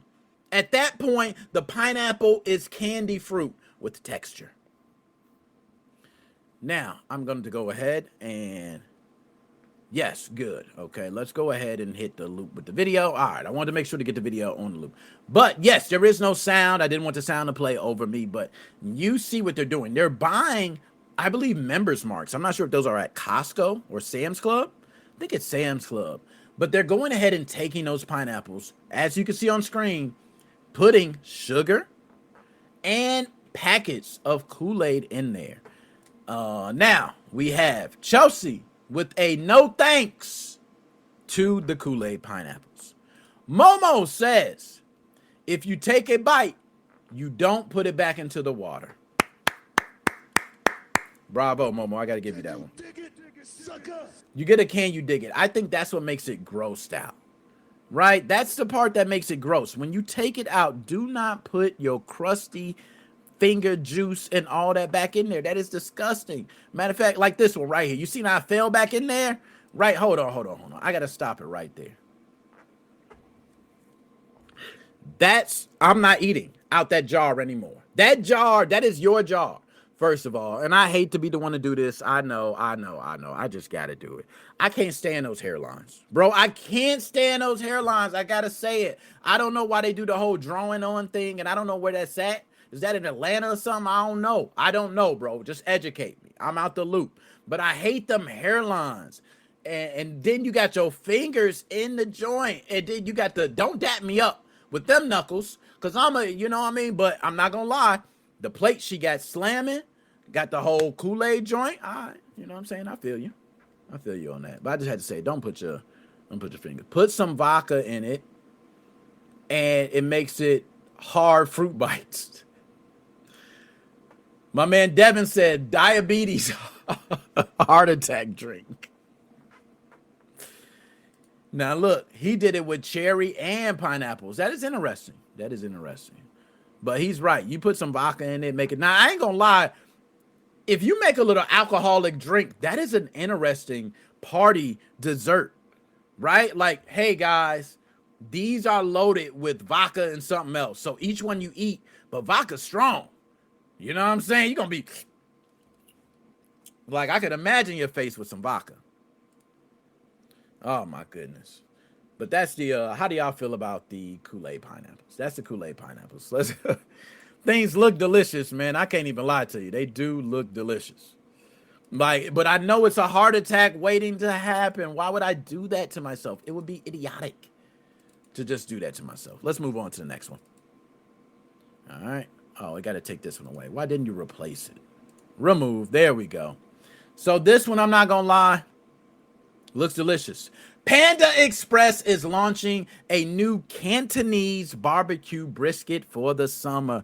And I'm not going to lie, y'all, my fat boy jeans kicked in. All right. I ain't going to lie. I like the real Chinese joint. You know what I'm saying? But occasionally when, you know, I hit the Panda for the American version. You feel me? All right.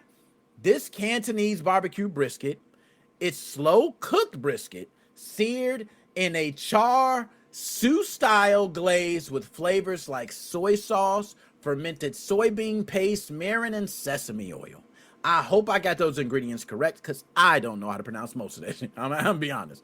But they're saying 44 grams of protein, y'all, which makes it one of the biggest items they have put on the menu, period. And I'm interested. Okay, I'm all in. I'm not gonna cap. Brisket at Panda Express feels like it's one of those things that's either going to be amazing and you're going to say they should have done this a long time ago, or it's going to be terrible, rubbery, not taste real, and you're going to get rid of it after the summer. It's one or the other. I want to ask here, who eats Panda Express? And if you do, would you get the barbecue brisket? I'm not going to lie. I would get it. I already get the orange chicken and the beef. Okay, that's a good little mix. And I ain't going to lie, sometimes I kick out the chicken and just get the beef. Or sometimes I do double chicken. You feel me? Let's keep it real. The double chicken be hitting. All right, but this one, you can do the triple entree. You can get the beef, the chicken, and you can get the barbecue brisket. Oh, I'm not going to lie. Panda coming with it, man. They're coming with it. So we got, I'll try it. There we go. We got one. I'm not going to lie. It looks good. So, all right. Yo, holla at you, Joe. Definitely holla at you. You know what I'm saying? My guy, appreciate you coming on, man, and sharing with us. We're gonna clip all that you put. Devin, yes. All right, we got two. Yo, ain't nobody said no. Ain't nobody said no to this. I'm not going to lie. Panda Express, I'm in. Y'all won, Panda. I'm going to give you a sound. What is it? Oh, damn. My bad. I ain't mean to give you the... I got to do them again. Let's come on. There we go. You got to can you dig it, man. Let's go ahead and move on to the next one. I'm not going to lie. We are right now, I want to say we are 1 for 1. I'm not with the pineapples, but I am in on the barbecue brisket. So let's go ahead and move on to the next one. And I'm going to see if I'm in on it. All right, boom. Now, it should have removed it. Why didn't I replace it? Oh, okay. Let's get to it. Chipotle is testing crispy chicken. And they ain't telling you. They doing it under your nose sneakingly. All right? Right now, it looks like only one confirmed location in Tustin, California has it. It's sneaking. They doing it under your nose. Snackalator, thank you for the picture. The chicken is breaded and fried. You can add it to your bowls, burritos, tacos, or even salads. I'm not mad. Crispy chicken at Chipotle, though, changes the healthy vibe. Am I right on that? Am I right? It feels like Chipotle then switched to Chick-fil-A. That's just me. Like, what do you put? But I am with it. I am 100% down. I like Chipotle. When I go to Chipotle, I think it's a fresh option. That's why I go there. I typically go, yo, something fresh, something that's going to clean me out. I'm going to be on the toilet within the hour. I love that stuff, right? If you ever want to clean yourself out, trust me, get a burrito from Chipotle. Get rice, beans, all that. You will clean that colon quick. All right? It goes in just as fast as it goes out. Crispy chicken fried in a bowl, in a burrito, in a Chipotle. My bad, that was the wrong button again, man. I got to do you something better. Chipotle, you get the Wolfpack music. You get the Wolfpack music, of course. That is delicious. We got it. Chipotle is so gross now. No thanks. Chipotle, when Chipotle get gross? When it get gross, did y'all let me know? Chipotle has been, it's been delicious. You know what I mean? I don't know. Somebody let me know. Maybe you went to the wrong Chipotle. We got to get you to a better Chipotle. You know what I mean? Chipotle, you can't be, hey, man, Chipotle. Salad looks good or for a taco. I'm not going to lie.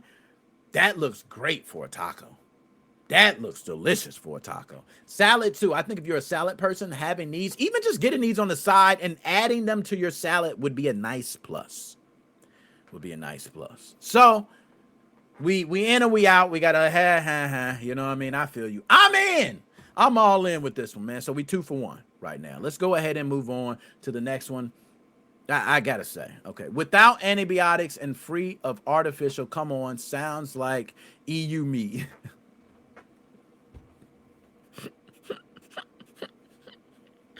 Yo, my man Ender, man, he said that joint sound like EU meat, man. Damn, man. Yo, it look responsibly raised without antibiotics, hand cut and juicy, free of preservatives, gluten, or anything artificial. Oh my goodness, man. You are hilarious, Ender. You hilarious. Let's go ahead and move on to the next one. Just me. Only chat, man. Only chat. Okay, now I'm going to go ahead and click. There we go.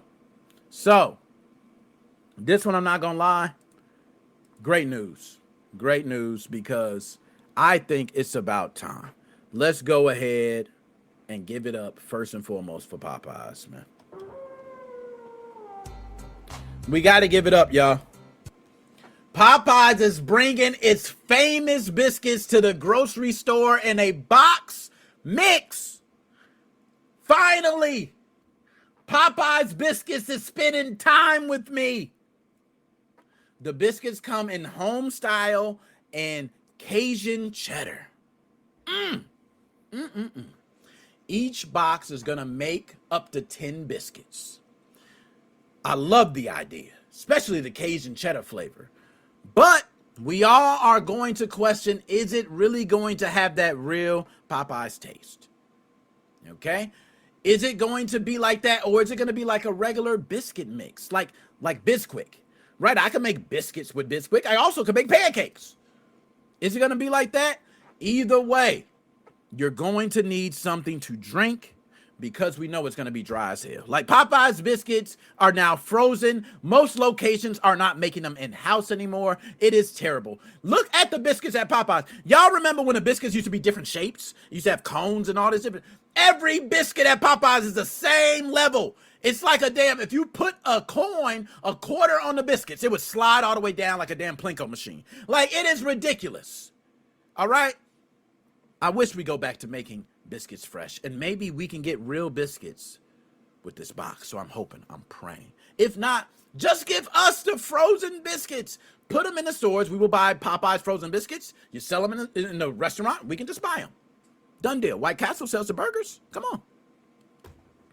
So how do y'all feel? Popeye's biscuits, in or out? I'm in.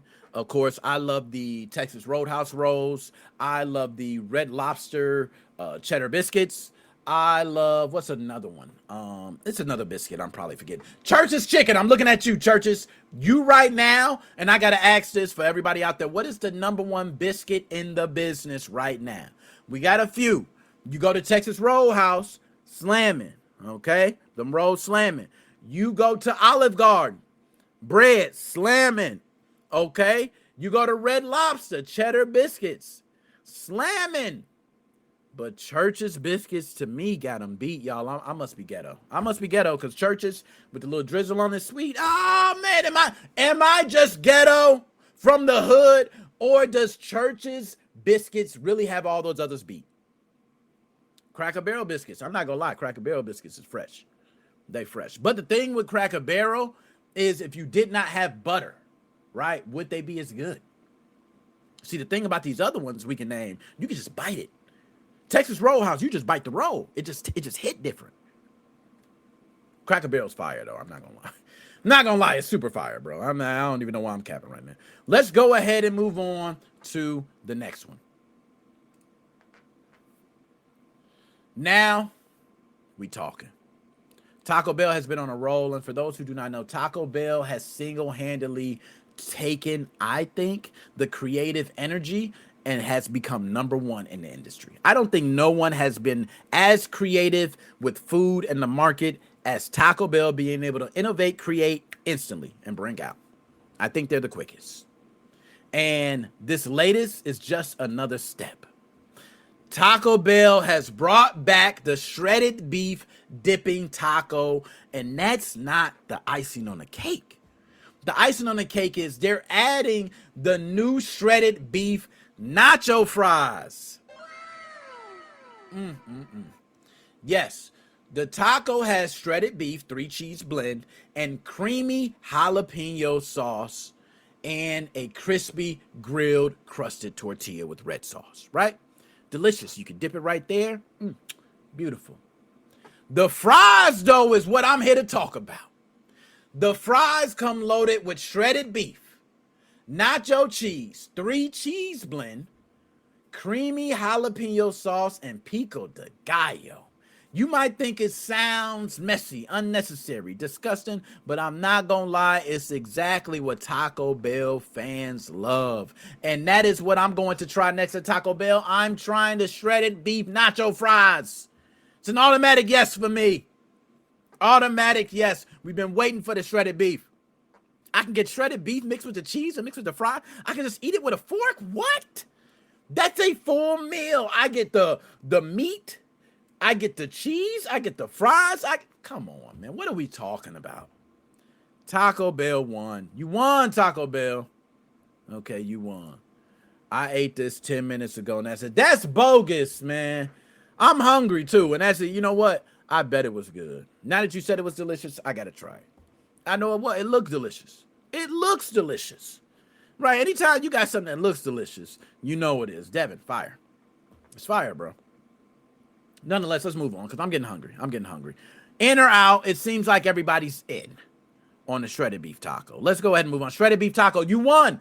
Nacho cheese beef fries, you won. The dipping sauce, come on. Yeah, I ain't gonna lie, man. They giving you dipping sauce for the, come on, man. Let me move on. That's what I got to try next. Okay, let's move on to the next one. That looks so good, bro. Yeah, look, and okay. Nothing Bundt cakes. Delicious cakes. If you have not tried them, you must try them. They are some of the moist cakes you will ever try in your life. Nothing Bundt Cakes has revealed its summer dessert lineup, and I need y'all to listen close because I think they about to shut it down. S'mores made with Hershey's is coming back, as you can see on screen, but they got a couple other sneaks.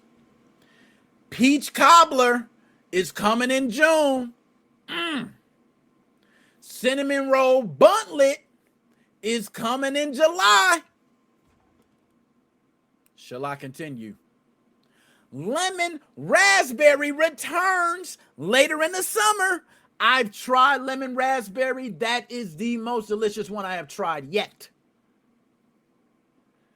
Turtle Cheesecake Swirl is also on the way. That lineup's strong. I ain't gonna lie. But the peach cobbler is the biggest sleeper out of all of them. Turtle Cheesecake Swirl sound good. It sounds delicious. Sounds like everybody will love that.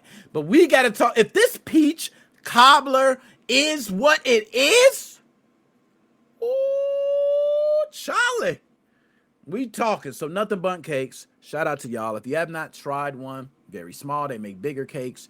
It is delicious cakes. Not toffee. I'm not going to lie. Toffee would have been nice. But yes, peach cobbler. That's what I'm saying. Peach cobbler is, oh my goodness. I can't wait. I cannot wait. For those who do not know, I had some ice cream at Andy's and I had the blueberry cobbler. Oh my goodness. Andy's ice cream. Shout out to you. Blueberry cobbler is the best taste and flavor I've ever had at Andy's. Let me get off the fat boy thing. Okay. Y'all, that is, dude, I got the munchies. I got to get my fat ass off this subject. Okay. I just got to. It's just too much. It's too much. I am hungry right now. I'm just going to take a drink, okay? I need something because, damn, that was good. So let's go ahead and move on to the next one. All right, next one. This one's going to be very quick, simple. Everybody, we discussed it with Joe a moment ago, but yes, we are going to be at Illinois Game Con for June 6, 2026. Yes, we will be there, y'all. I need y'all. If you are in the Bloomington area of Illinois, I need you to check your boy out. All right? We are doing multiple interviews. We are doing, we did the Choose Your Fate. What is the best game of all time? Worst game of all time? What is your favorite RPG? What's your favorite shooter? We are going to be questioning everybody, but we will have one long form video, which actually two, because we will have the Illinois Game Con video, but that's separate. We will be doing Finding the Smartest Gamer. All right. So you'll see a lot of those clips, but we'll have the long form video of that. But let's talk about Illinois Game Con, because a lot of people do not know. I ain't gonna lie. I don't know much about Illinois Game Con. This will be my first time ever attending. So I have no idea what to expect, but I'm going to pull up some things and I want to see real fast. So one thing I want to do is pull up the website. We can take a look together, right, at the website so everybody can know time and everything. Screen share. Hopefully I got this right. I be screwing up stuff for real. I do all the time. There we go. Okay, as you can see on screen, Illinois Game Con, Bloomington, Illinois. This is where we are going to be on June 6th. We will be doing live content. We will be taking all strong opinions of video games.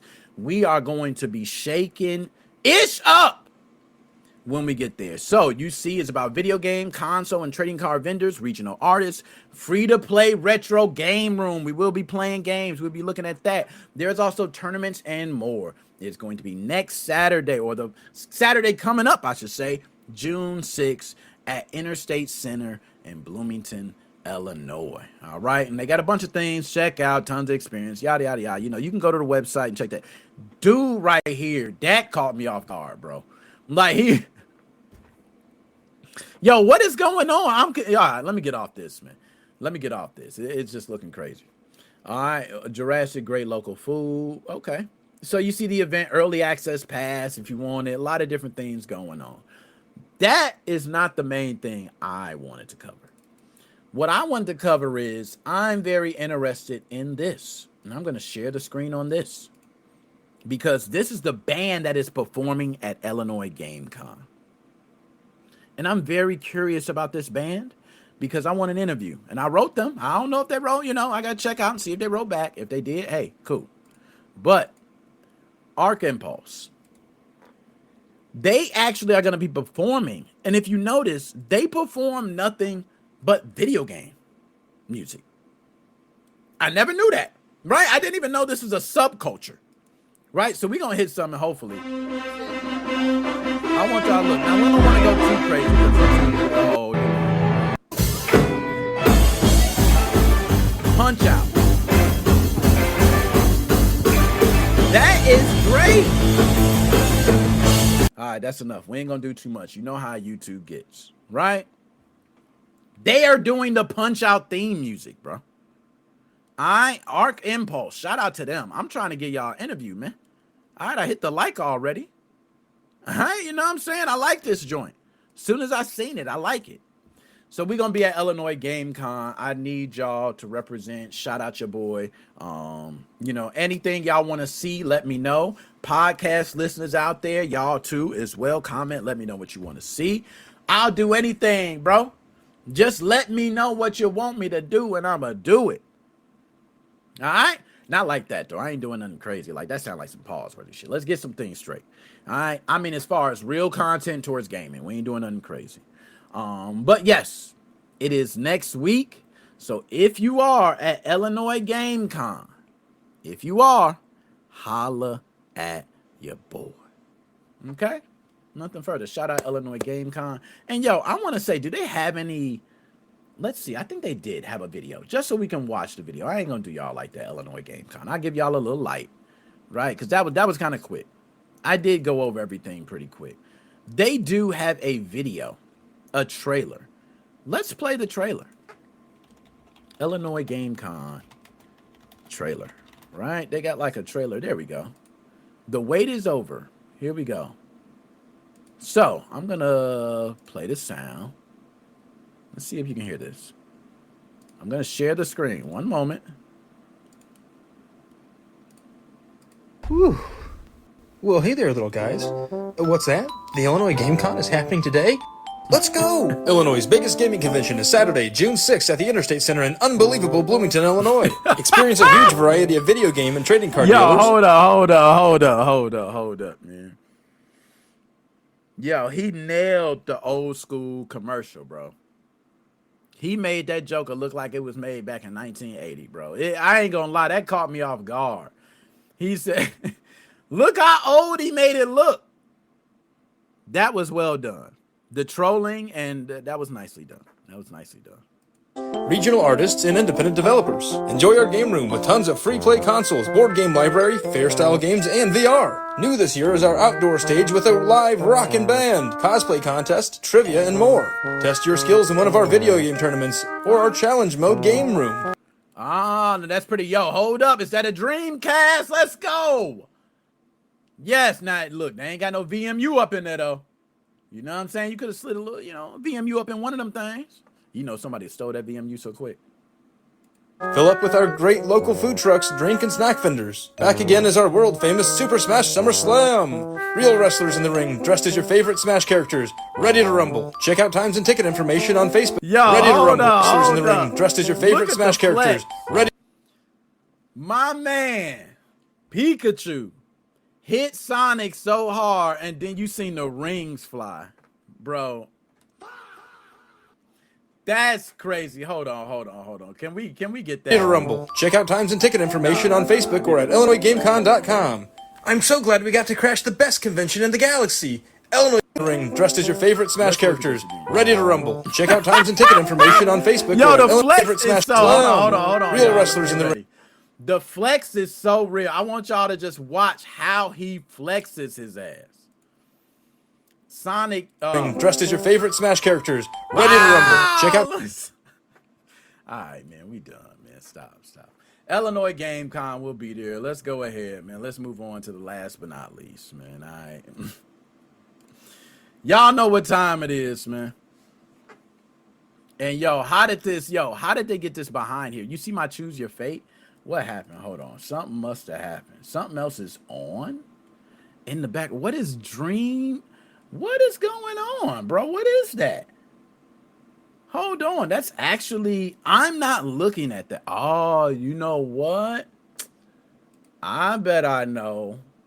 It's probably on the restream side. There we go. Bada boom, bada bing. That's my bad. Look at that. The camera even better now. Damn, you say great quality and it was bad. I actually had an overlay or something that was messing it up. Damn. That's a pretty good camera. I'm gonna say so myself. Y'all know what time it is. It's time for Choose Your Bet. This is a segment where we give you two tough head-to-head choices, and you must choose one. You cannot be a bitch and pick both.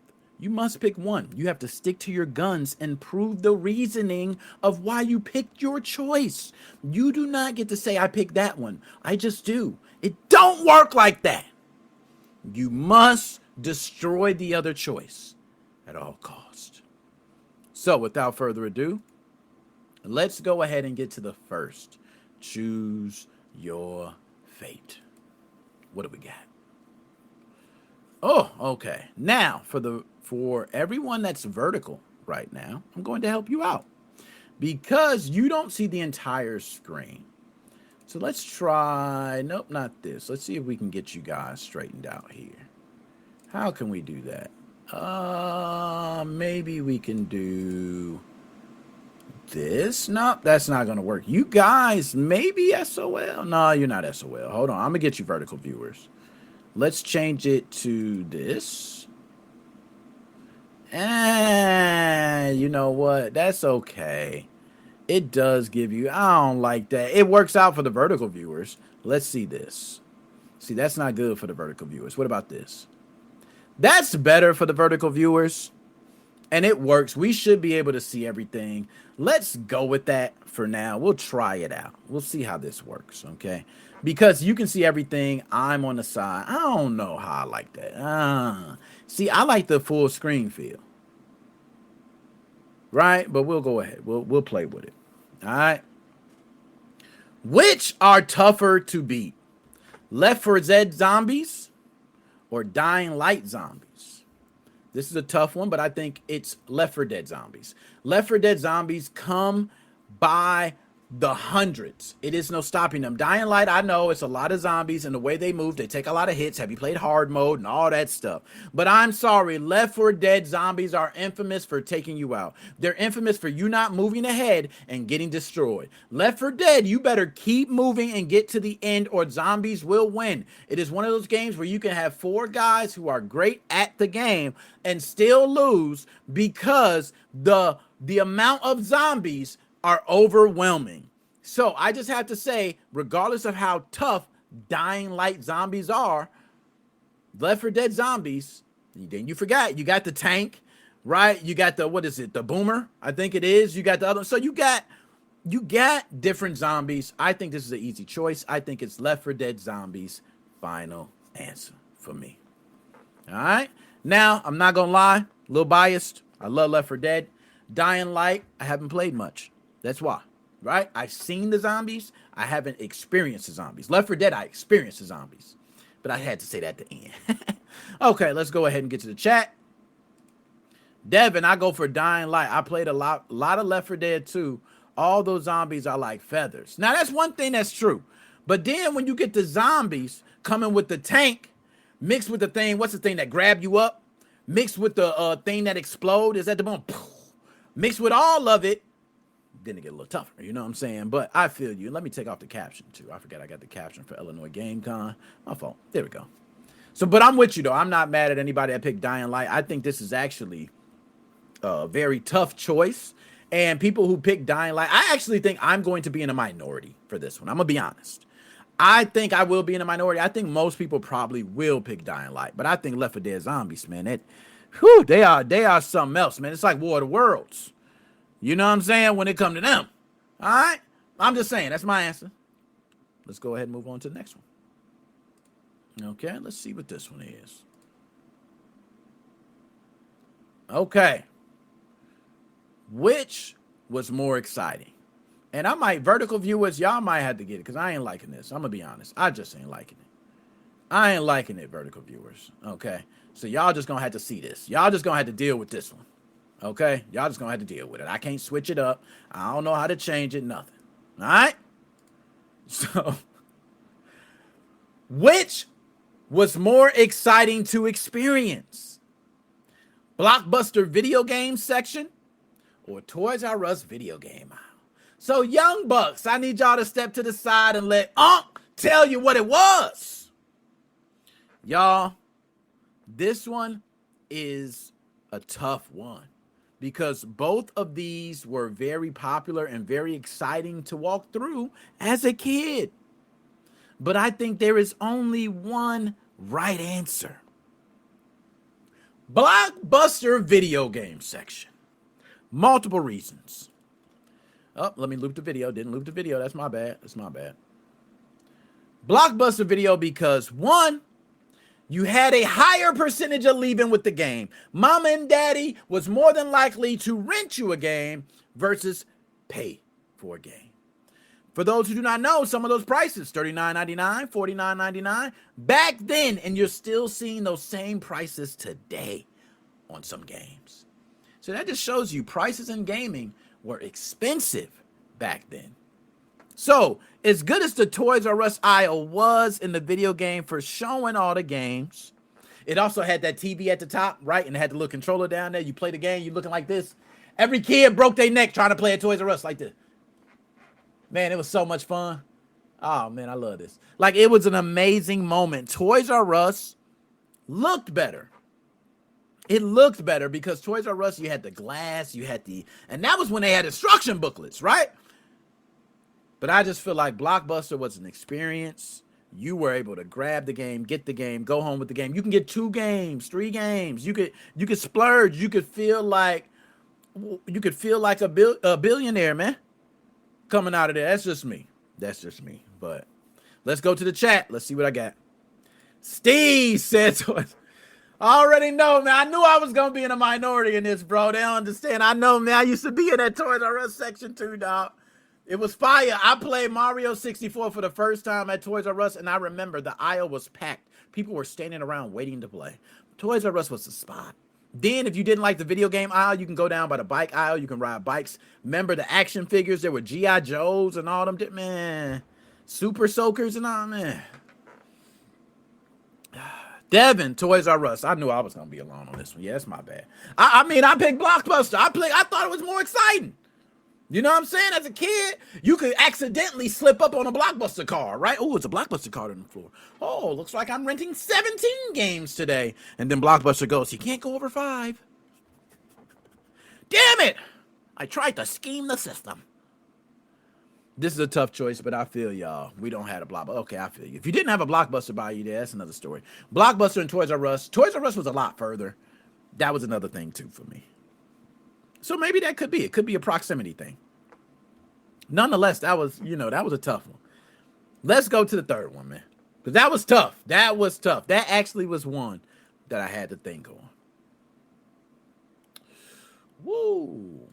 Which is easier to survive in? Rapture from BioShock or the USG Ishimura from Dead Space? I don't even know if I pronounced that correct because I didn't even know what the hell that was named in Dead Space. I just know this is an easy answer. I don't even think this is tough. I think this is a no-brainer. I think if you pick the other one, you're crazy. Rapture. Of course, Rapture is easier to survive in. Rapture, at least I can go hide in a corner, just come out when I need some food, stay close to a vending machine. All I got to do is listen for when Big Daddy come around, I go around the corner. You know what I'm saying? That's it. That's all I got to do. You know what I'm saying? Stay to myself. I can get a room and lock myself in that room and have some food and everything in Rapture. I'm good. On the USG Ishimura, them things popping out the ceiling, popping out the ground, out of vents. You not safe nowhere. You're in the middle of space in a spaceship. Bro, ain't nothing scarier. I would rather be underwater feeling like I'm not underwater than to be in a spaceship feeling claustrophobic, not knowing if I'm going to be food. Very easy choice. It is a lot easier to survive in Rapture than it would be to survive on the USG. Period. Now let me get to the chat. Okay. Devin, BioShock. I agree, man. I don't even think it's close, man. Rapture. And for those who do not know, Rapture to me is one of the most beautiful worlds created in a video game. It's very hard to create a world and to create something new and to make it feel real. Very difficult. BioShock, to me, best game, single player, first person shooter of all time. That is me. I am one. I hope I'm not the only one with that. Underwater city, then in space. I agree. That's kind of how I am. Like underwater city first. Space is the next thing. Like that's the next scariest. That's just kind of how it goes. So that I think I did good. All right, I ain't mad. I think I did good on that one. All right, let's go ahead and move on to the next one. I don't think that one was too bad. All right, let's go. Hold on. What the heck is going on? Oh, I'm wondering why it's showing different ones. Okay, there we go. So, woo. Okay. Under the sea.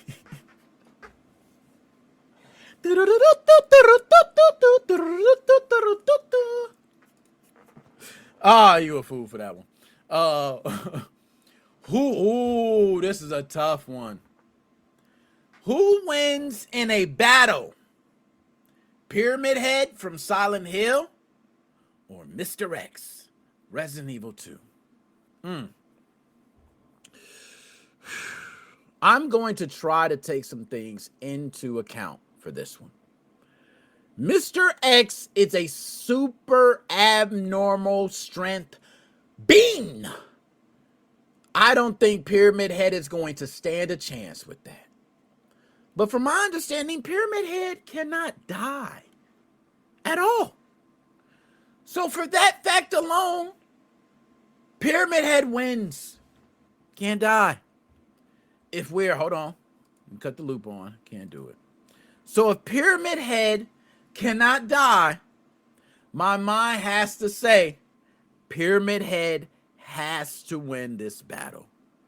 If we're talking about supernatural, right? If you want to X out the supernatural, cool. Go ahead and put Mr. X in there. Gotcha. But we talking to fight 1-to-1, who they is to who they is. Pyramid Head! And big shout out to Peter, man. Peter, dap me up, Hairy Knuckles and all, man. For the follow, man. We got to dap my man up. Everybody, every time you follow and share the content, thank y'all, man. I appreciate y'all. We got multiple platforms, too. We're live on multiple platforms. I'm going Pyramid Head. There is no way that Pyramid Head is going to lose this battle to Mr. X. Pyramid Head is going to get beat to a pulp for a long time. But as the demonic entity that Pyramid Head is, will be allowed to come back and will continue to fight. Mr. X will eventually become weaker and weaker after these fights, after he takes a couple hits. And eventually Pyramid Head will win. That is my answer. What do y'all think? I'm curious to know. All right. So that Pyramid Head gets me. Mr. X is smarter though. I ain't gonna lie, you know, every bone in me wants to pick Mr. X. Like I ain't gonna lie, it was hard for me to answer that one with the heart. Okay? And versus the mind. Like I was really struggling. I wanted to just go with Mr. X. Come on, Mr. X is beating the hell out of Pyramid Head. But if Pyramid Head can't die, and somebody can correct me on that if I'm wrong, but if Pyramid Head can't die, Pyramid Head is strong too. We ain't gonna act like Pyramid Head a weakling, but Mr. X is just a beast. All right, we ain't gonna underestimate Mr. Beast. Mr. Beast.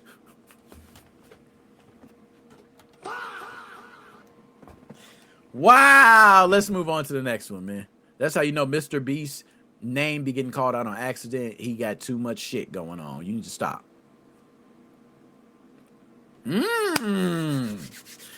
Tasty. This is very easy. I shouldn't even have to read this for everybody to have their answer. Y'all should have your answers already to this. Which is a better buying experience? Steam Digital Storefront or GameStop? GameStop. Very easy. It is nothing better, and I'm going to challenge y'all. Better than going to an actual store, seeing your game. Back in the day, we used to be able to demo our game. Right?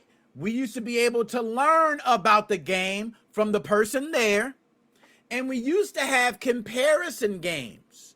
We also would know about games coming out in the future to know if we need to buy a game currently.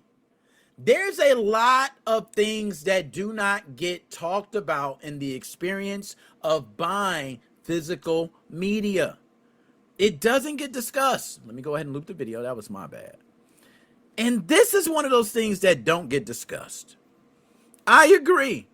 I can tell you if I'm at Steam, right, and it hits midnight, I don't even have to move a muscle. I've already purchased the game. It's already set to auto download, or it has pre-downloaded, and I literally just hit play the moment it hits midnight. That is a beautiful thing when you want to game right away. But for those who just want to go and purchase a game, I think it's much better to go to a GameStop than to go to Steam Digital Game Store and to go through the search and go, hey, what's a better one? When you're searching through Steam, it's difficult. It's not the same search. You just gonna have the top games and that's that. You need to know about the game on Steam. So I think searching is just different. Now, if you want to talk about pricing, yeah, being able to play a game at midnight, you lose your game, you still got it. You still got, like, yo, I ain't gonna lie, I'm a PC gamer now. I got more Steam games. I have purchased more Steam games than I have actual physical games. I am part of the problem. I am part of the community going to shit. I will admit it, okay? But the reality is, I still miss going into GameStop and purchasing my games. It's just now you get better deals digitally now. So like, what's the point almost? They're pushing you to digital. Only thing is to keep your media. So let me go ahead and get to the chat. GameStop with no line. I ain't gonna lie, that's a problem with GameStop too. If GameStop got a line, you know, GameStop spending time. Right? Unless they just, you know, some of these GameStop folks, they don't know nothing about the games, man. They just ring you up and be like, okay, yeah, you know, we got a discount. Do you want to purchase a game, you know, Game Informer subscription? And well, Game Informer's dead. What do you do now, GameStop? Like, honestly, because you don't have Game Informer died, right? Like, what is the deal? I think you should just spend everything on bring in stuff and we'll buy it from you. And you just become a new buy and sell business. You partner with eBay. All right. And then you expand GameStop. I think that is your best thing, and lean into retro gaming, right? Start leaning into Ambernick devices and all those things. Like, you could totally pivot and be fine, GameStop. I just think you're stupid by going the way you're going. Like, you are so dumb. GameStop, I just have to give a rant for a couple seconds. The way you are going is so stupid, and you will do nothing but go down. You have done nothing new. There is nothing you're doing that I have liked. I mean, you don't even really throw tournaments for games. What do you do? Local mom and pops do way better than you do. All you have to do is a GameStop. If you're a manager of a GameStop, throw a local tournament, charge $100 for the winner. People will show up. Okay? Like, you can do many different things. Why don't the CEO just speak with eBay, right? And link up? Why don't y'all do a merger? Better yet, why don't you just speak to Ambernick and other places and come up with a deal where they can get their devices in there? People who want to play retro games, which is a huge field right now, they can lean into that. They can go into a GameStop versus having to go online to buy my Ambernick, right? Like, these are things you can lean into. People don't want to have to order their devices from overseas. They would love to get it right here, and you could be the staple front for that. But you're not going to do it. You're going to do nothing. That's what you're doing. So, nonetheless, that's my rant. And that is choose your fate. Y'all, we killed it. And I will say, this fire show, we will be clipping. For the podcast listeners out there, I want to have this episode up by tomorrow. So I want you to tune in and listen, okay, for the new podcast episode. Also, for all those on different platforms, I'm going to explain my plan for YouTube. We have a lot of videos posted already, but our goal is to bring more long form content. When it comes to short clips, we have that covered for all platforms. So any platform, you don't have to worry. We got clips for you. That is one thing. But YouTube, we are doing a lot of long form content for YouTubers. For Facebook, Facebook is now allowing longer videos. So our videos can now be uploaded to Facebook as well. We're planning on bringing all our videos to Facebook in segments. So it won't be the whole entire show. We'll be doing each segment. We'll bring those to Facebook. As far as Twitch, we have a lot of games that we're going to be playing live. There is one game that I'm being urged to play, right? So we have to play that. Dreamforge gave us more credits to create some more AI games in there. Just a lot going on for Twitch. Twitter giveaways still have to do. What other platform I'm missing? TikTok, live Clash Royale soon. Like, I got too much going on. So, and Angel, Lua chips. What they know about them Lua chips, man? They don't know nothing about the Lua chips. You know what I'm saying? But other than that, man, appreciate the hell out of y'all. Thank y'all for being here. You could be anywhere else in the world. You are here with your boy. Dap me up, Harry Knuckles and all. Shout out to my dude, Devon. Shout out to Angel, Chelsea, Petrix, Steve. My man Joe came in, broke down some tipping. Thank you, Joe, for that. Who else I forget? I know I'm forgetting everybody. Shout out Ab. Shout out Momo. Shout out, I think I shout out Petrix already, right? Nate Mo was in the building. Shout out Nate Mo. Cheesy Macaroni. He said BMW or Toyota. I don't know where. Cheesy Macaroni, shout you out. Ant, shout you out. DJ C Money, shout you out. I put the link in there, DJ C Money. You ain't write nothing in the chat and you ain't come in. I don't know what's going on, DJ C Money. I don't know where you at. I can't continue wait all day. D, shout out to you. Who else? I think I got everybody. Romy Rome. Shout out to Romy Rome. Shout out to Sean. Shout out to Craig. Don Mega was in the building. Shout out to Don Mega. For those who don't know, that's my boy. We go back like Ajax, Flapjacks, Crackerjacks. Shout out Hep. Shout out Hep. Everybody on Twitch right now that is creeping, continue creeping. You know what I'm saying? Shout out Shane all the way from Melbourne, Australia. Yo, all of y'all know what it is. It's your boy, NickMoses05 Motherfucking. We are out. Holla.